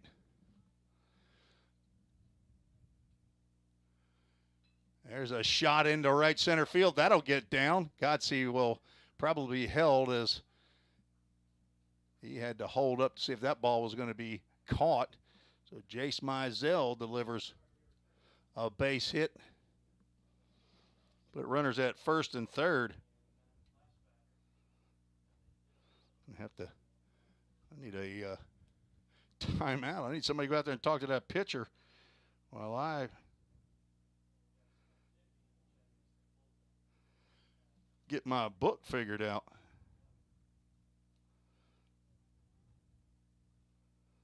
Hustle play by Ethan Huddleston as he scores all the way from first base on that double in the corner. Called strike to Braden Vineyard. Still only 1 out.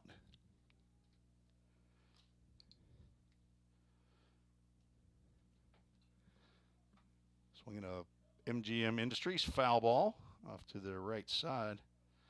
4 runs in now on 2 hits. First 4 runs that came in were on walks or hit batters. Ground ball to third, and that's off the chest of Chamley, who tries to throw Vineyard out at first base, but he cannot.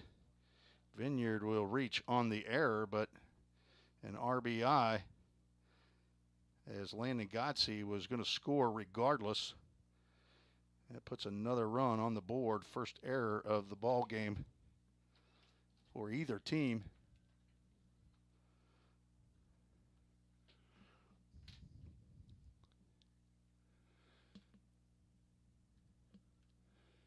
And that puts runners at first and second. Pioneers lead 7-3.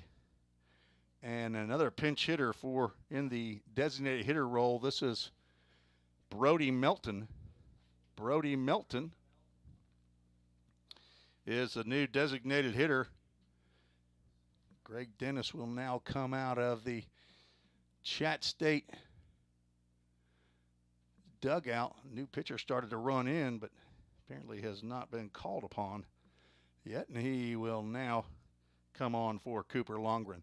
So I will take this break, see if I can get my book caught up. You're listening to the Vol State Sports Network.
New pitcher on for Chat State, Luke Molnar, in for his second appearance of the series. A redshirt sophomore, transfer from Catawba Valley Community College from Summerville, Georgia, is on in relief of Cooper Longren, who pitched to 4 batters, issued a walk, a double, a single, and runner reached on an error, so did not retire a batter. And there's still 1 out, and the 9th batter in the inning is pinch hitter Brody Melton from Tullahoma, Tennessee, Tullahoma High School. He is on the 3rd designated hitter for the Pioneers. He swings and misses at the first pitch from Molnar.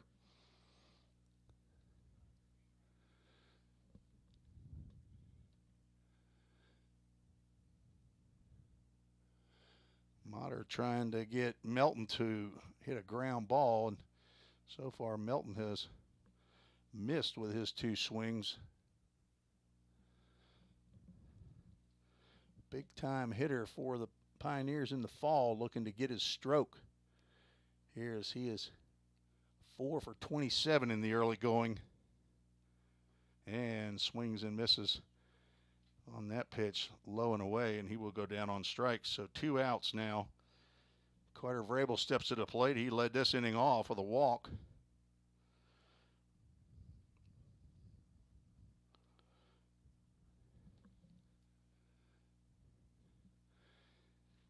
He's had 1 3-run homer in the series. Let's see if he can pick up another one. Called strike on the first pitch. So Molnar, 4 pitches in, nothing but strikes.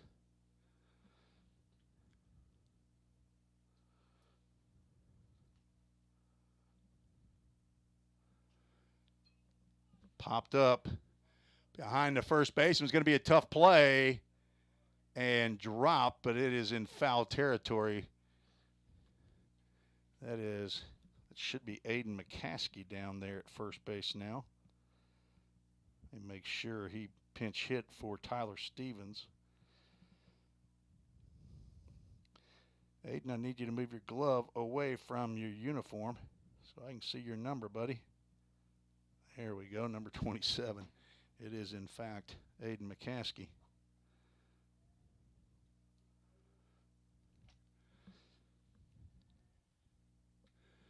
No balls, 2 strikes. Carter Vrabel with 2 outs and 2 on. There's a drive out to center field. Scott Campbell back a few steps, and he will make the grab for out number 3. But a big inning for the Pioneers as they send 10 batters to the plate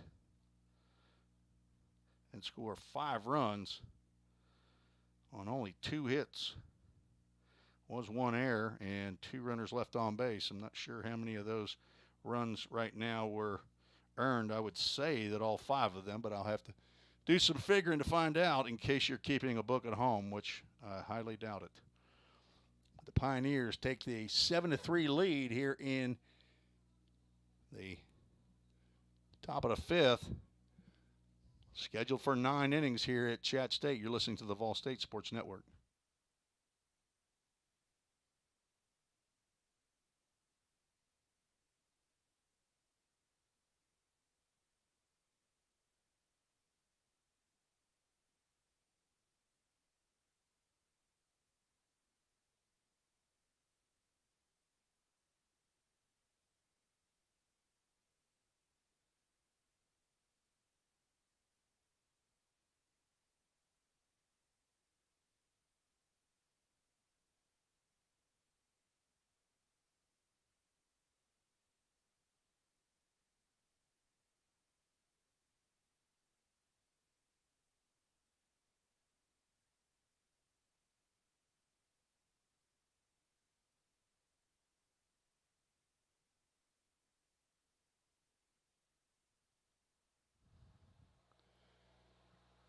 Noah Eatman back out on the mound for the Pioneers. Staked now to a 7-3 lead. He will face 2, 3, and 4 in the Tiger lineup. Adam Haber, Owen Brock, Stoney Smith scheduled. Eatman from the set.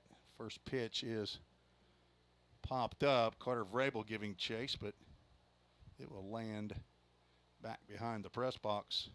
I didn't see where it went off the bat. Braden Vineyard was looking straight up in the air. He didn't know either. And I see Carter Vrabel running toward the backstop. Out of play. Haber 2 for 2. A bunt single and a line drive into left field. And there's a ground ball to short. Molnar gloves and throws to retire Haber for the first time today.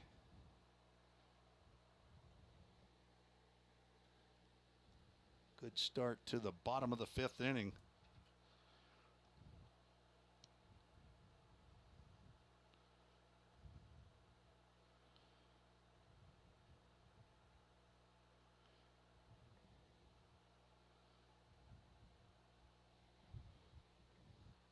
Owen Brock hitless in 2 trips.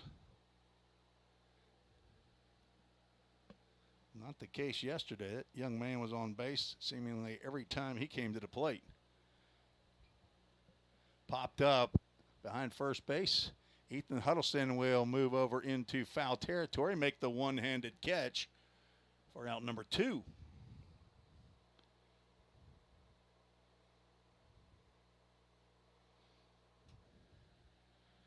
Stoney Smith, the right fielder, 1 for 2 with a triple in that right field corner. Steps in with nobody on, 2 out to face freshman Noah Eatman from Parrish, Florida. First pitch to Smith in there for a called strike.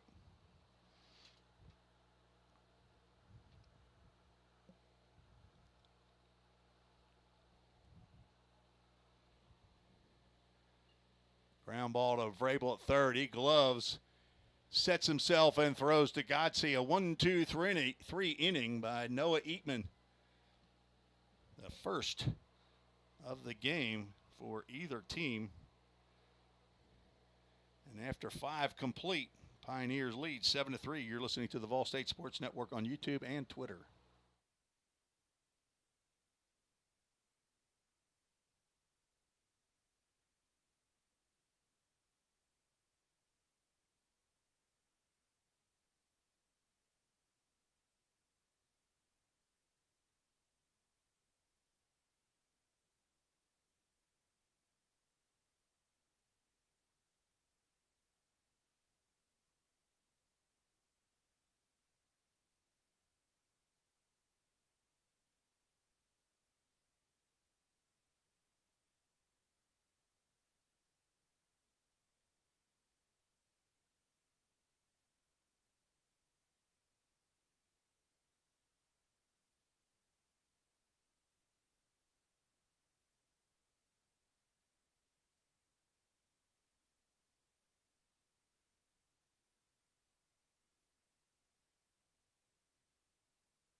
Two-thirds of the way through this one here at Chattanooga. Opening conference series split yesterday, and the winner of this game will take the series. Pioneers have the advantage, as actually we're not through two-thirds of it. We're into the 6th inning, which is scheduled for 9. Strike called to Logan Molnar.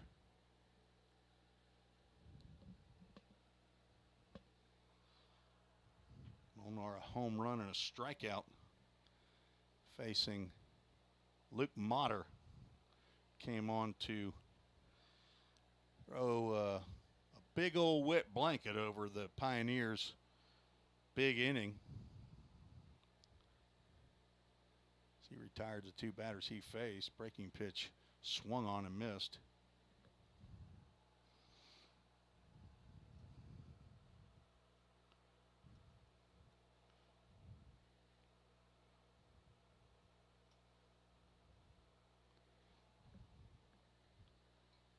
Tapper down to third base. It is gloved. Nice diving play, but it's foul.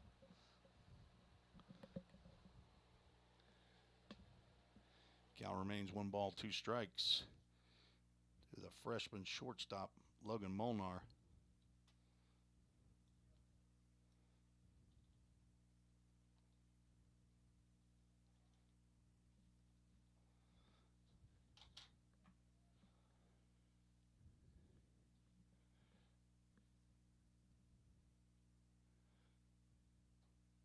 Count goes 2 balls and 2 strikes. Did not, with all the activity in the 5th, I didn't do our Toyota of Gallatin alumni spotlight. I'll get to that right after this half inning. There's a fastball right down the can for called strike 3.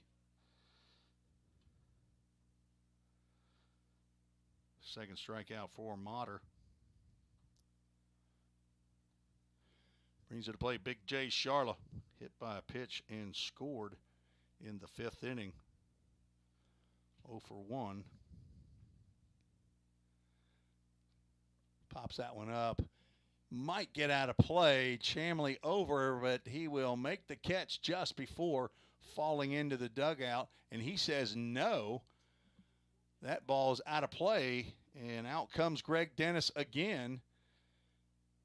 I thought that was going to be an out. Chamley, whose feet appeared to be in the grassy area, leans over the fence that's in front of the Pioneers dugout, makes a catch, and then falls into what I assume is out of bounds territory.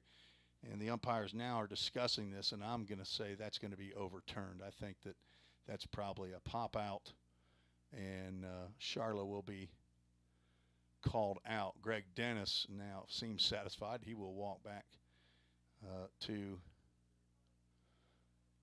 his dugout. Home plate umpire now is explaining to Jim McGuire the ruling, and Jay Charla will be called out. For some reason didn't have Molnar's out up there, so that's 2 outs. Jay Charla will pop out to the third baseman in foul territory for the 2nd time today. Jake Burris comes to the plate with 2 outs and nobody on. Burris with a walk.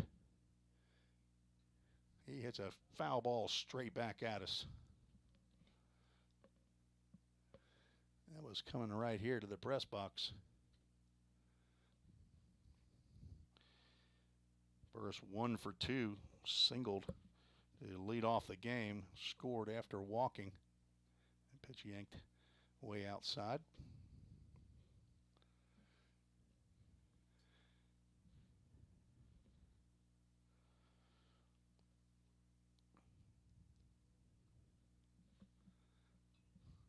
Swinging a MGM Industries foul ball. MGM Windows, located in Hendersonville, Tennessee on Free Hill Road. MGMindustries.com. You want to see all the products they have.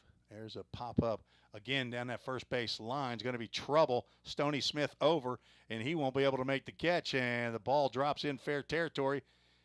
Jake Burris with a bloop double down that right field line in no man's land, and he just seems to find a way.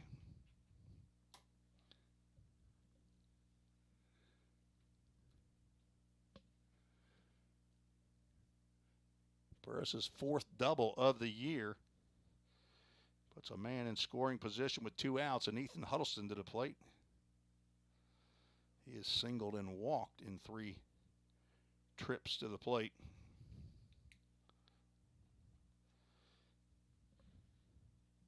The 8th hit of the ball game for the Pioneers. Fastball stays high as Molnar wants a new baseball. Thank you for joining us on the Vol State Sports Network on YouTube and Twitter. Hopefully our Twitter account's still working.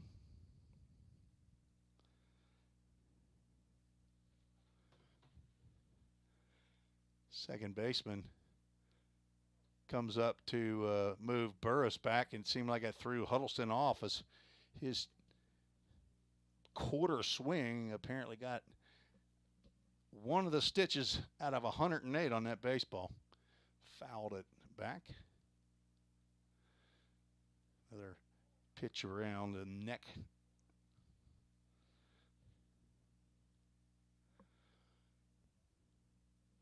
Two balls and a strike to Huddleston. Swing and a miss on an off-speed pitch. Apparently not expecting that. On deck landing Godsey, who'd love to get up with runners on. He had a 3-run double down that left field line in his last at-bat. Swing and a miss. Huddleston goes down on strikes. No runs, 1 hit. No errors, 1 runner left on base.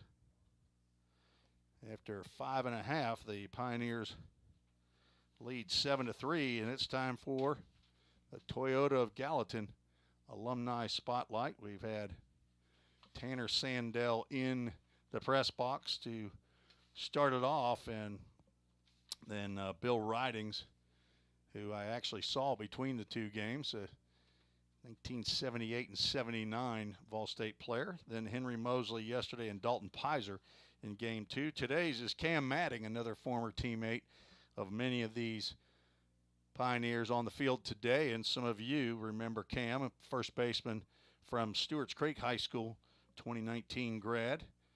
He started out going to Calhoun Community College, did not play there, transferred to Vol State in the COVID year 20 through 22. Got on the field in 21 and 22 for the Pioneers. Played in 78 games. It's 16 doubles, a triple, and 6 home runs. And in the 2022 season last year was 4th on the squad with a .309 batting average. Has moved on to Freed-Hardeman University and got in the first 4 games, or got in 4 games, and has now broken his hand. He was hitting .357 with 5 hits and 14 at-bats before being injured. He's hoping to get back in the lineup soon after having surgery on that hand. We wish Cam Matting well. He's our Toyota of Gallatin Alumni Spotlight. We move to the bottom of the 6th. Noah Eatman's first pitch to Cade Chamley has been a tough out this series. Misses outside. Chamley singled and scored in the 4th. There's a fastball on the outside corner called strike. Eatman has come in and pitched excellent baseball, retiring the 5 batters that he's faced. Foul ball down to the Vol State bullpen, where there's a few guys standing around. Looks like Chase Birdwell will head on over there to retrieve that ball. Sorry about that. Fat fingered that button, and another MGM Windows foul ball. See if that makes it all the way out to my truck. And pretty close. Let's see if it rolls right under that white Tundra that was purchased from Toyota of Gallatin. It very well may. I'll have to go out there and check that. And strike 3 called. Down goes Chamley looking.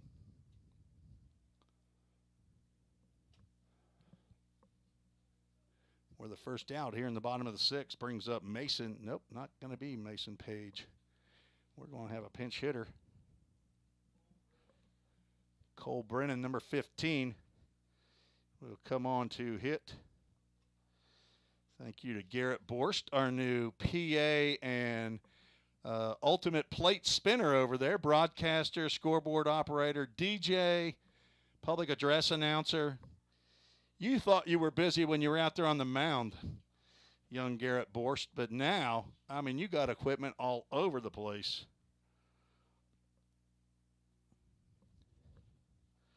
Left-handed hitting Cole Brennan. Swings at the first pitch he sees, fouls it back to the backstop.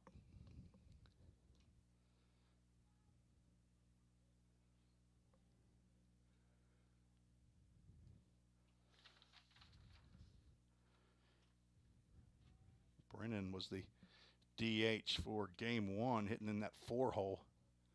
Looks at a called strike. Now down in the count. No balls and 2 strikes. From Cincinnati, Ohio. Brennan 0 for 3 in game 1, 2 for 3 in game 2. Hits a ground ball to short. Molnar gets a nice hop, throws on the run. Stretched by Landon Godsey. Gets Brennan at first base for out number 2. Logan Molnar likes to throw on the run. Does a very good job of it.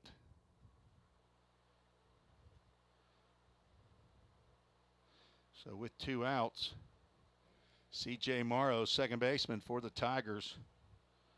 1 for 2 in the ball game. Steps to the plate on that left-handed side of the plate. Swings and fouls that one off. It looks like that'll drop into the tennis courts off to the left. On deck, Connor Linkfield. Pioneers trying to take the series here at Chattanooga. Breaking pitch missed outside.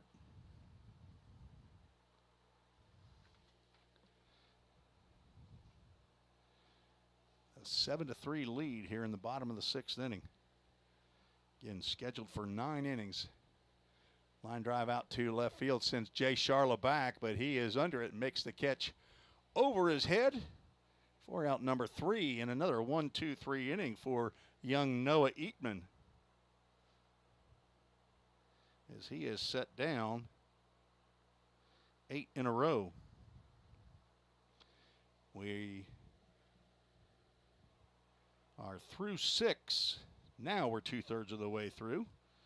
You're listening to the Vol State Sports Network on YouTube and Twitter.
To the 7th we go. Landon Godsey, Jace Mizell, and Braden Vineyard scheduled for the Pioneers. Tim Reese back in Chattanooga State. Glad to have you along. First pitch to Godsey, misses high. Luke Motter still on the mound. He has matched Eatman. That off-speed pitch misses inside.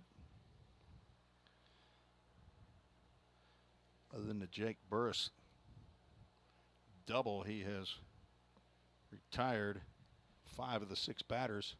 There's a called strike. Right-hander loosening in the Tigers bullpen.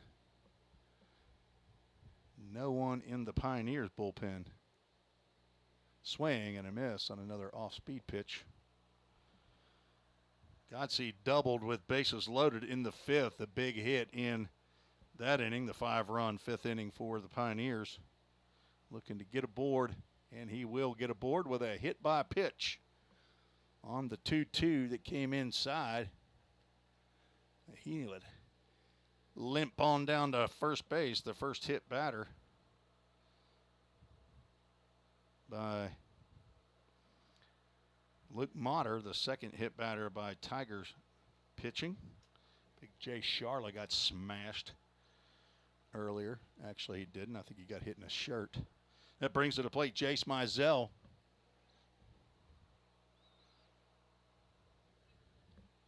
Swings and hits one out to right field. Stoney Smith has it measured. Will make the catch for out number 1.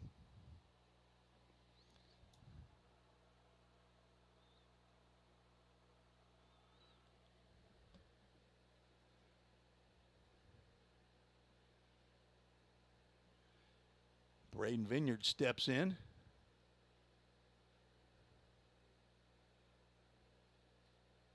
That was Godsey's 4th hit by pitch. Carter Vrabel leads the Pioneers with 5. Pitch down low.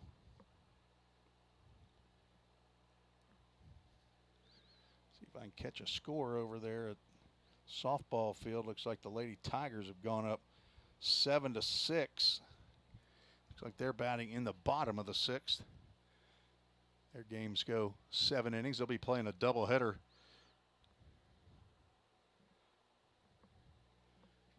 over there.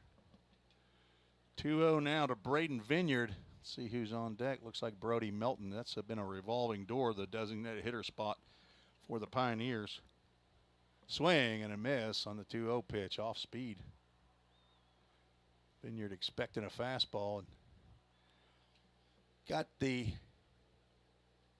breaking pitch. Molnar gets the sign, checks Godsey, and another swing and a miss by Vineyard.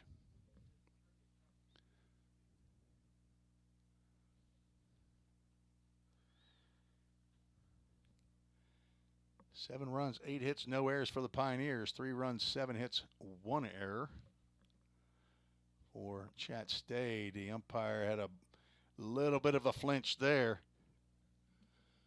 That will bring us to a Full Count Ministries full count. Stay tuned after the game for the Full Count Ministries verse of the game. We'll go back into the Old Testament for today's verse of the game. Swinging a pop up into right field. Stoney Smith over and now hustling hard. That ball's dropping. Stoney Smith. I'm not sure what happened with that ball. Braden Vineyard hit a lazy, what looked like a lazy fly ball. Stoney didn't look like it was any big deal. And then the next thing you know, he is running for his life. That ball drops in front of Smith. And that'll be a thank you very much single for Braden Vineyard. Not sure if he lost that in the sun or not, but and we'll have a new batter, a 4th designated hitter. This is Keegan Evick. Should be on. Let's see if they have the right roster. It is number 15, Keegan Evick is the new designated hitter, the 4th designated hitter.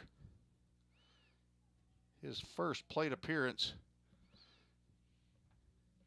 of the year. Two-way player, pitcher, and outfielder. Yet to get in the outfield, but he is getting his first plate appearance as the 4th. Swings and taps one foul at the plate. So ball and a strike to the young man from Clarksville, Tennessee, Rossview High School. 6 foot, 180 pounds sophomore. Looking for an RBI. Fastball called strike. Got to be difficult when you get to the plate and after 3 pitches you realize that plate's a little bit bigger than what I'm used to, and that pitch just missed down low.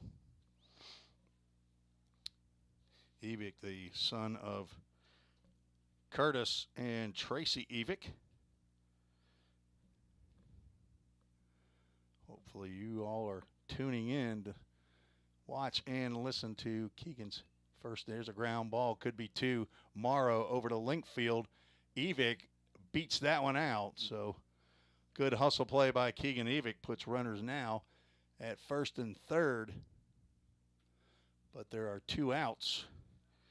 That brings Carter Vrabel to the plate.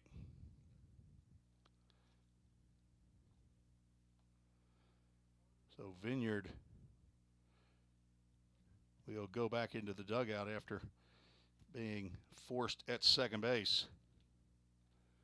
Carter Vrabel steps to the plate with 2 outs and 2 on.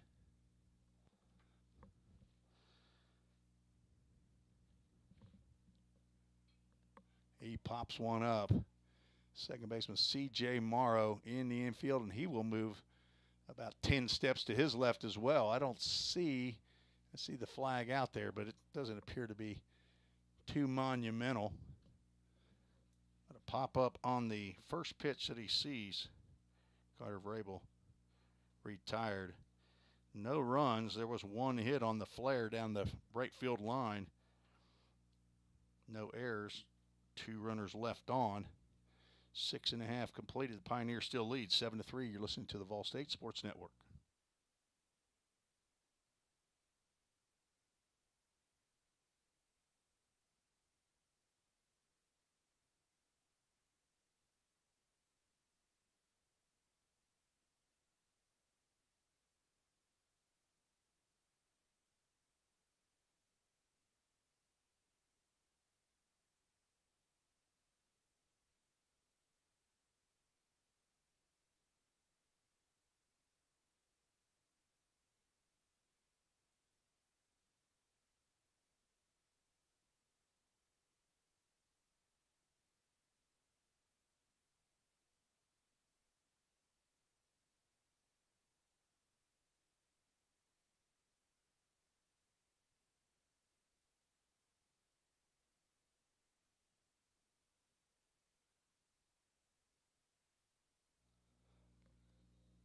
Noah Eatman back out on the mound for the Pioneers.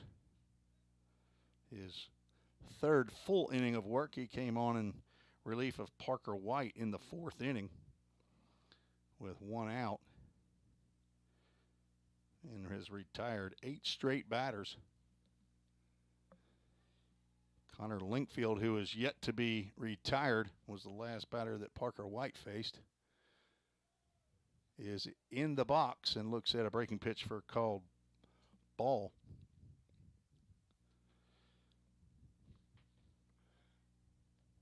Linkfield, freshman shortstop, taps one down to Vrabel, who charges and gets it on the 1 hop, throws a bullet over to Godsey in the dirt.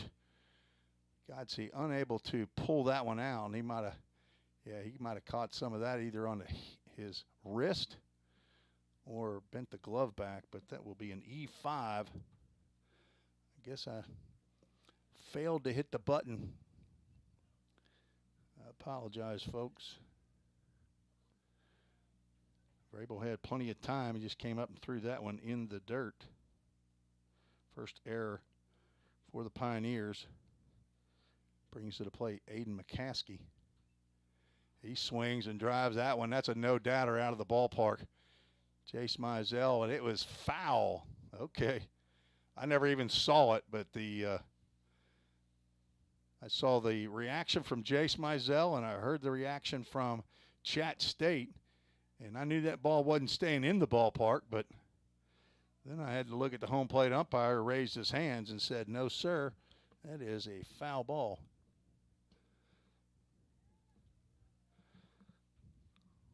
So Noah Eatman, it's another crack at Aiden McCaskey. Off-speed pitch misses outside. McCaskey pinch hit for Tyler Stevens.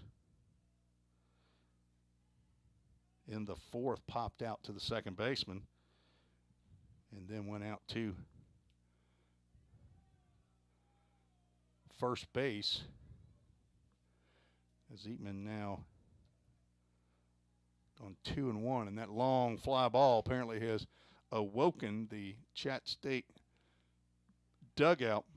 There's a lot of hollering now. That's a pop-up out to left field. Jay Sharla moving over and in will make the catch. Throw that ball back in. Short hops Ethan Huddleston. Maybe he doesn't like Logan Molnar, doesn't want to throw the ball to the cutoff man. I'm not sure. Linkfield will stay at first base. So the first out is recorded. A fly out to left field brings the top of the lineup, Scott Campbell, 0 for 3. Strikeout and 2 ground outs. Noah Eatman would love to see another ground ball to the shortstop right here. Looking for that doodat. And there's, it is right there. A hard shot. Molnar to Huddleston on to first base. And there's a doodat double play. Just what the doctor ordered for Noah Eatman. He gets a 6-4-3 doodat double play to end the threat. No runs, no hits, 1 error, and nobody left on base. We're through 7 innings, heading to the 8th. Stay tuned. If I remember, in between the top of the 8th and the bottom of the 8th, we'll have the Hayden Schrum 8th inning. You're listening to the Vol State Sports Network.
New pitcher on for the Chattanooga State Tigers here in the 8th inning.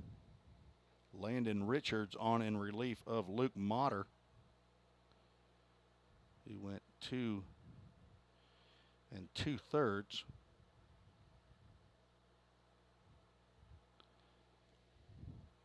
Motter gave up no runs, 2 hits.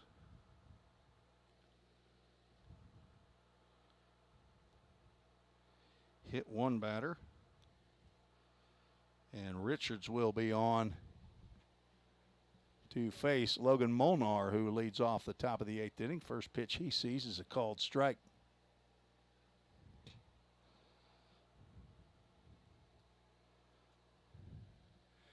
Squares the bunt, pulls the bat back, and the pitch called a strike. Probably not what he was looking for. Molnar 1 for 3, home run, solo shot in the 3rd, and 2 strikeouts.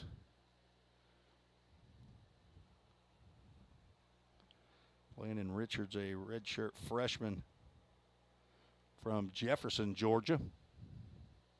Breaking pitch down in the dirt. Owen Brock still behind the plate, as he has been all 3 games so far. Molnar steps back away from that inside pitch, and he will look at a full count. Ministries, full count.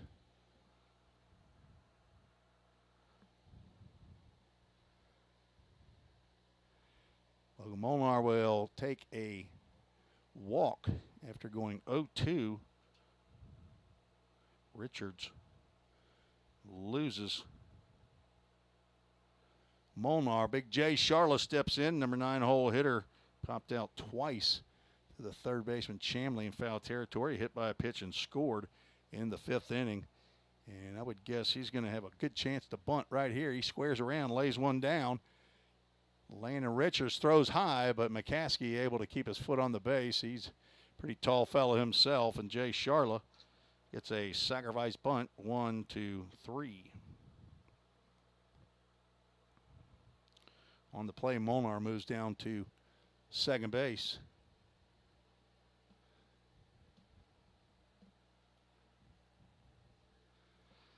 Jake Burris, leadoff batter for the Pioneers, steps to the plate with an RBI opportunity. Big overhand curveball called strike.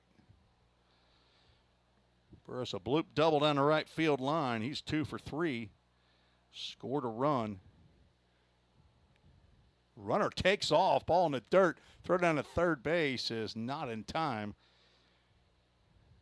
Molnar stole that one on the pitcher. And now Molnar at third base with less than 2 outs. Big stolen base for Logan Molnar. That's his, I believe that's his first stolen base.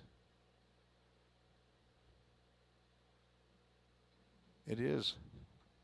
Ground ball to second. Morrow is coming to the plate.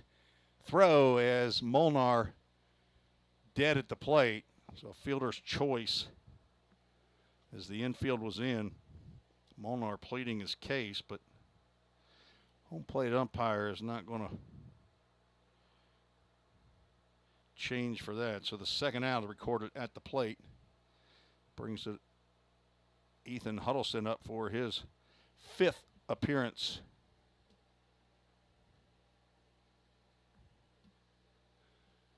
Pitch to Huddleston in there for a called strike.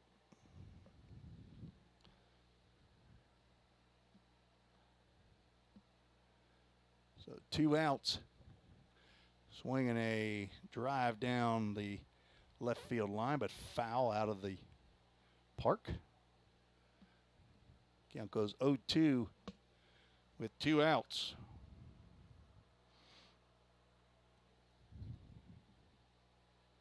Everybody started running off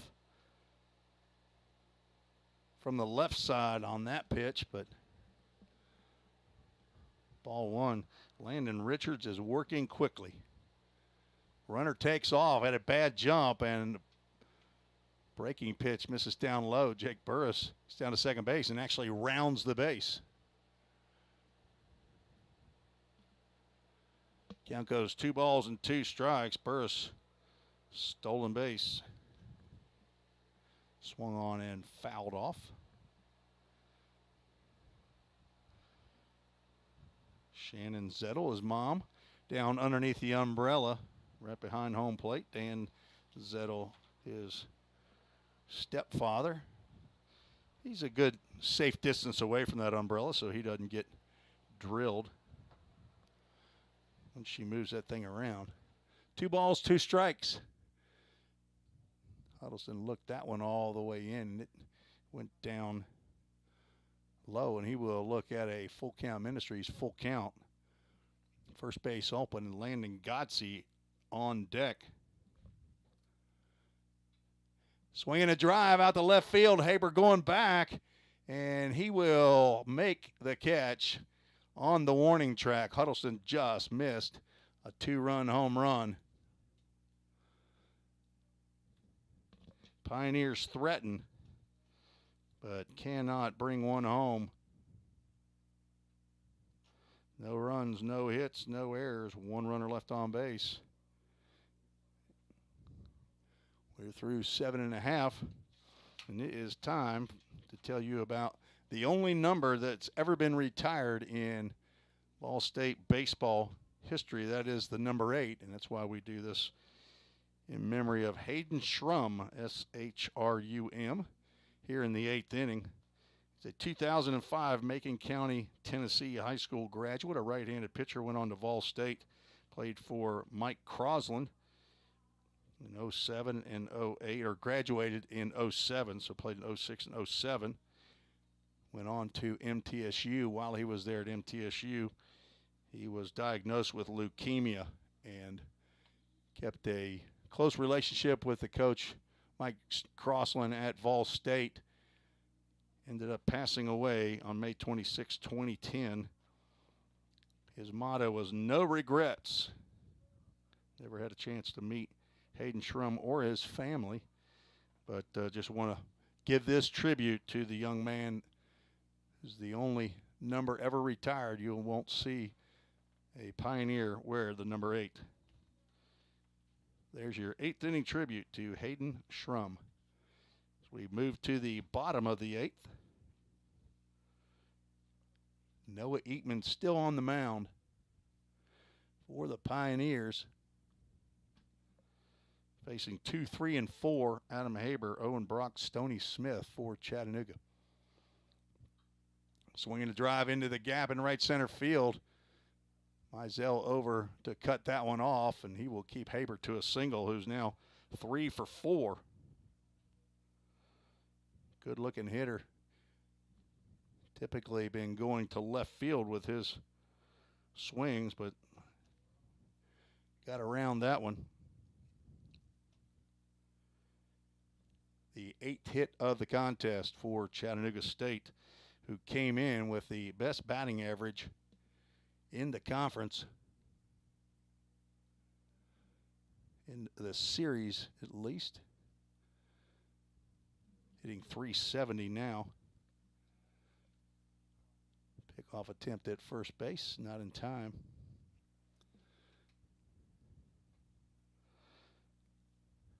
Chattanooga down by 4. Eatman trying to keep runners out of scoring position. And there's a ground ball. Could be 2. Vrabel to second. Huddleston turns. There's another do-dat double play. Just what the doctor ordered. Noah Eatman, the recipient of 2 do-dat double plays. This one a 5 to 4 to 3. Nice turn down there by Ethan Huddleston. Slick fielding middle infielder. And that empties the bases for Stoney Smith.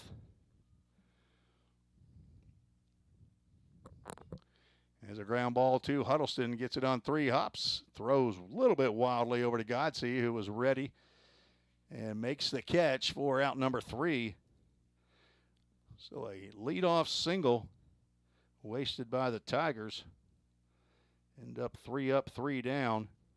We're going to the 9th. Pioneers lead 7 to 3. You're listening to the Vol State Sports Network.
Top of the 9th.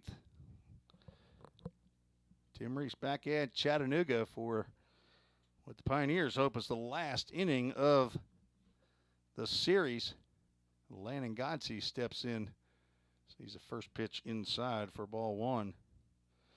Godsey 2 for 3. Been on base the last 3 times to the plate. There's a slow overhand breaking pitch called strike. Landon Richards still on the mound. Came on in the 8th. Swinging a fly ball out to right field. Stoney Smith starts to his right, turns those hips. Will come back and catch that ball facing the foul line for out number 1. Looks like the ball apparently is going left to right. Godsey now 2 for 4. Jace Mizell steps to the plate, the pride of Metropolis, Illinois. Redshirt sophomore right fielder, overhand breaking pitch. Called a strike.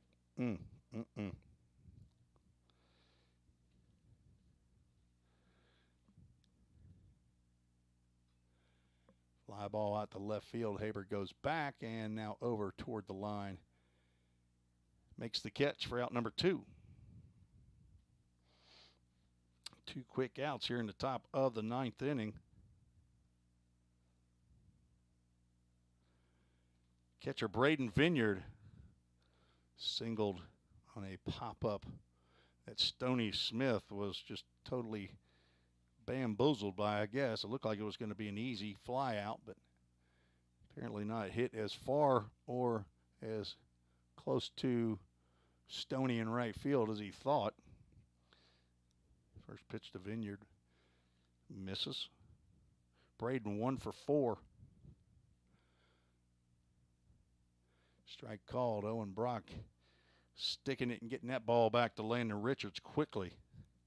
We are just a little over 2.5 hours into the ball game, and here in the 9th inning, 17 hits, 10 runs. There's a ground ball to short. Linkfield gathers and throws to first base, and the Pioneers are retired. 1, 2, 3. We will go to the bottom of the 9th. Ball State looking to hold on. Noah Eatman heads back out to nail this one down. We'll be right back for the exciting conclusion to Vol State baseball on the Vol State Sports Network.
Noah Eatman looking for his 2nd win of the year.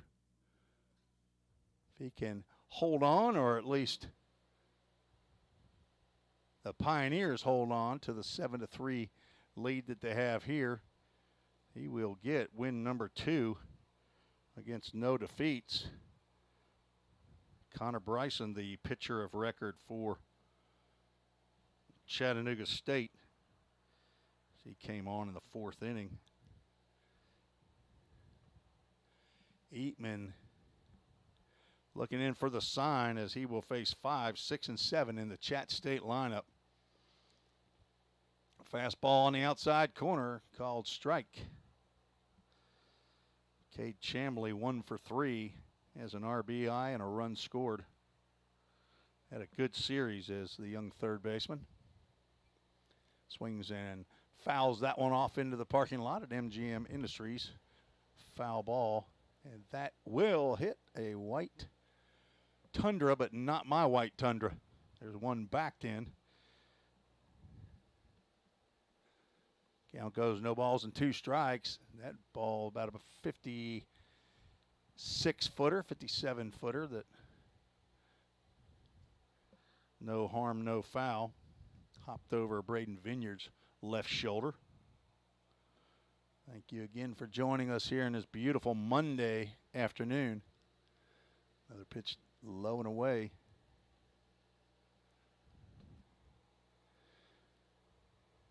Eatman has given up one hit. Now gone to full count. Full Count Ministries, full count. Came on in the 4th inning. Pitched 4 2/3 innings so far.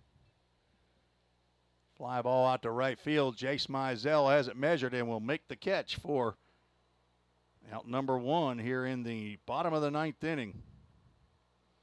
2 outs away from the Pioneers' 10th win of the year and to go to 2-1 in conference play. Left-handed hitting Cole Brennan, who came in as a pinch hitter in the 6th inning, will step into the box. He grounded out to Molnar at shortstop in his first appearance. There's another one that he slices past Molnar into left field for a base hit. Second hit given up by Eatman.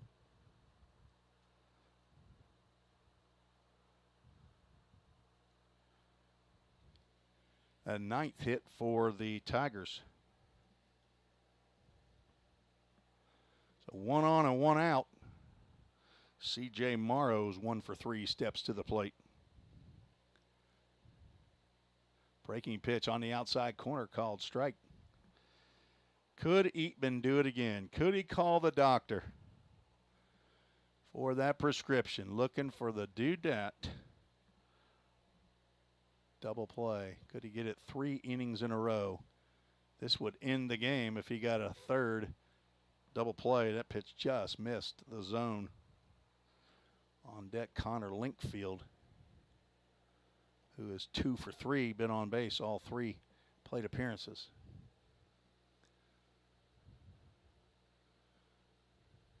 Fastball called strike.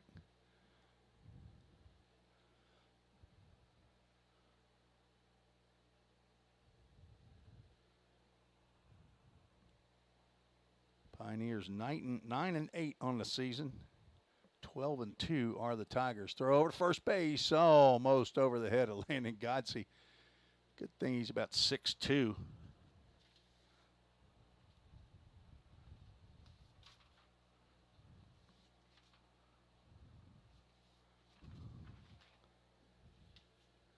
Fastball called, strike 3. And Eatman won't need to call the doctor for that double play. He gets a call for the second out here in the bottom of the 9th. That's his 2nd strikeout of the ball game. Connor Linkfield steps in with 2 outs and 1 on. Pioneers trying to nail this down.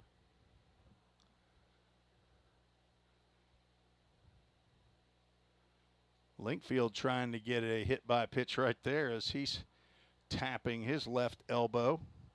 Home plate umpire not having any of that. I'm not sure if he's asking the home plate umpire to ask the base umpire, but Craig Dennis, coach, doesn't come down. There's a strike called.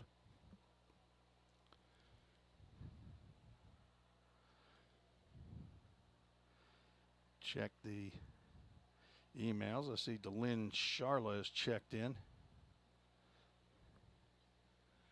Line drive out to center field. Jake Burris will not get to this one.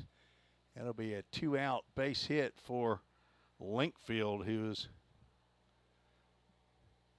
seeing and hitting the ball well. His 3rd hit of the ball game. Now puts runners at first and second.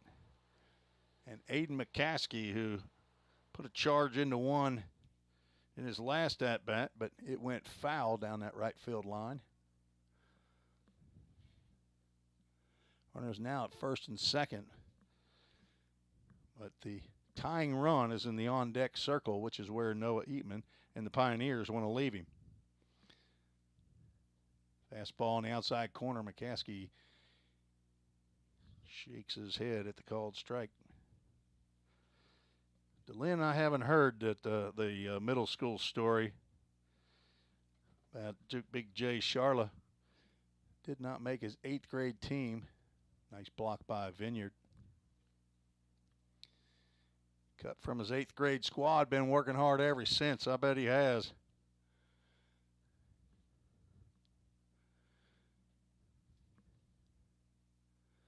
One ball, one strike count to big, tall, strapping first baseman A. McCaskey, who looks at strike 2 on a breaking pitch. Tigers down to their last strike. A year ago, it was Chat State that absolutely blistered. Almost.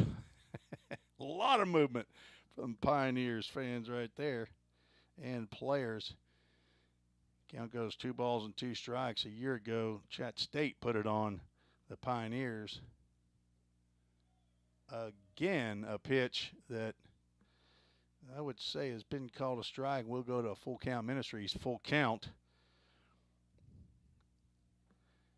See if Noah Eatman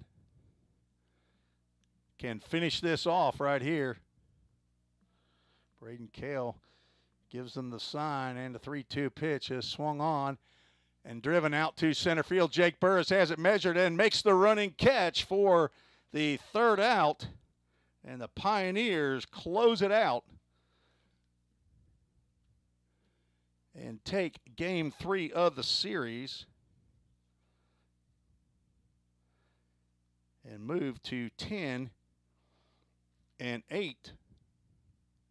and 2-1 in conference play. Chat State falls to 12-3 overall and 1-2 in conference play. Pioneers, the winner of the game, Noah Eatman, moves to 2-0. Connor Bryson will take the loss. He will move to 0-2 on the season.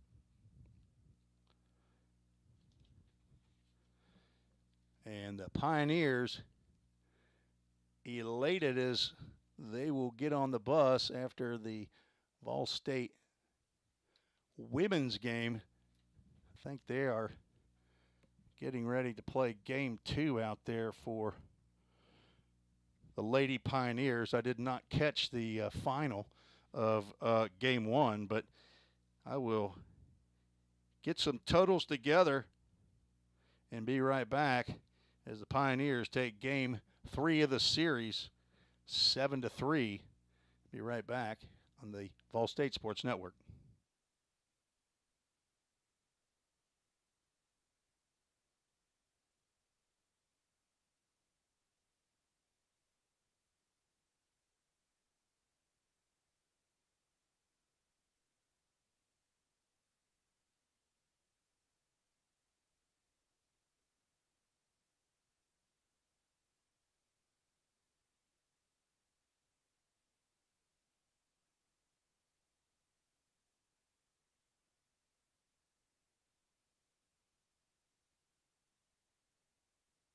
Tim Reese back at Chattanooga for a wrap-up of Game 3 of the series.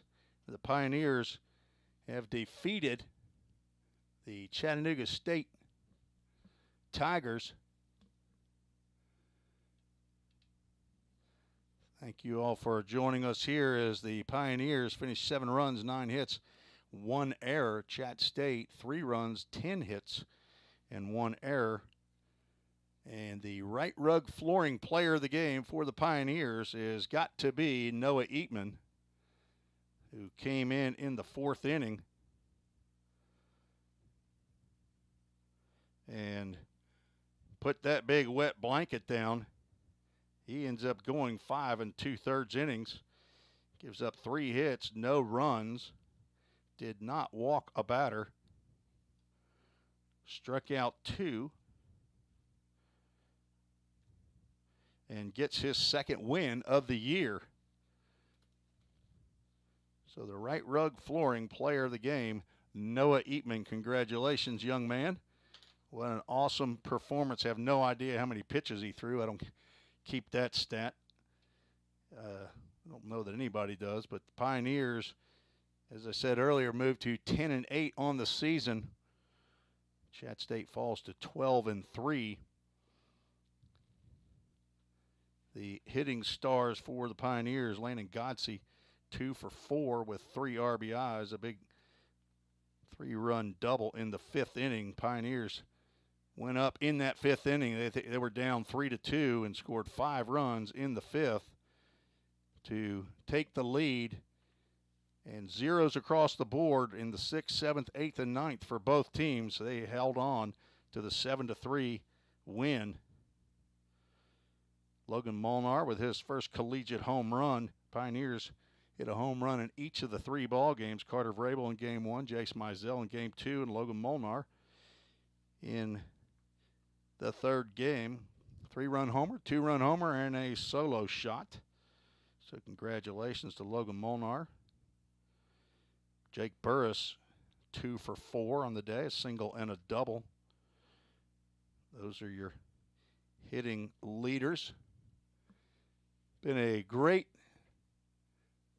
2 days of baseball for Volunteer State after dropping Game 1 of the series 6-3. Come back to defeat Chattanooga State 4-3 and 7-3. And here is the Full Count Ministries verse of the game out of the book of Isaiah, chapter 40, verse 8. It's a great verse to think about. Easy verse. The grass withers and the flowers fall, but the word of our God endures forever. That is Isaiah 40, verse 8. So for Athletic Director Bobby Hudson and head coach Jim McGuire, this is Tim Reese saying so long for now. We'll be back at home on Wednesday to play a 9-inning game against Vincennes University. It's a 4-year school, but they play junior college baseball, 2-year baseball, and the Pioneers played them last year. I believe took a loss against Vincennes. But Vincennes and then Roane State will come in for the 2nd conference series of the year, weather permitting, Friday and Saturday. Hopefully the outfield wall will be restored as the wind had come through, and I know it caused havoc on a lot of baseball fields. But exciting times for Volunteer State as the Pioneers win the first series in conference play. So congratulations to Noah Eatman and all the Vol State players and guys who are on the team didn't make the trip. We'll be back to see you tomorrow. So long from Chattanooga, Tennessee. This is Tim Reese saying God bless everybody. Good night.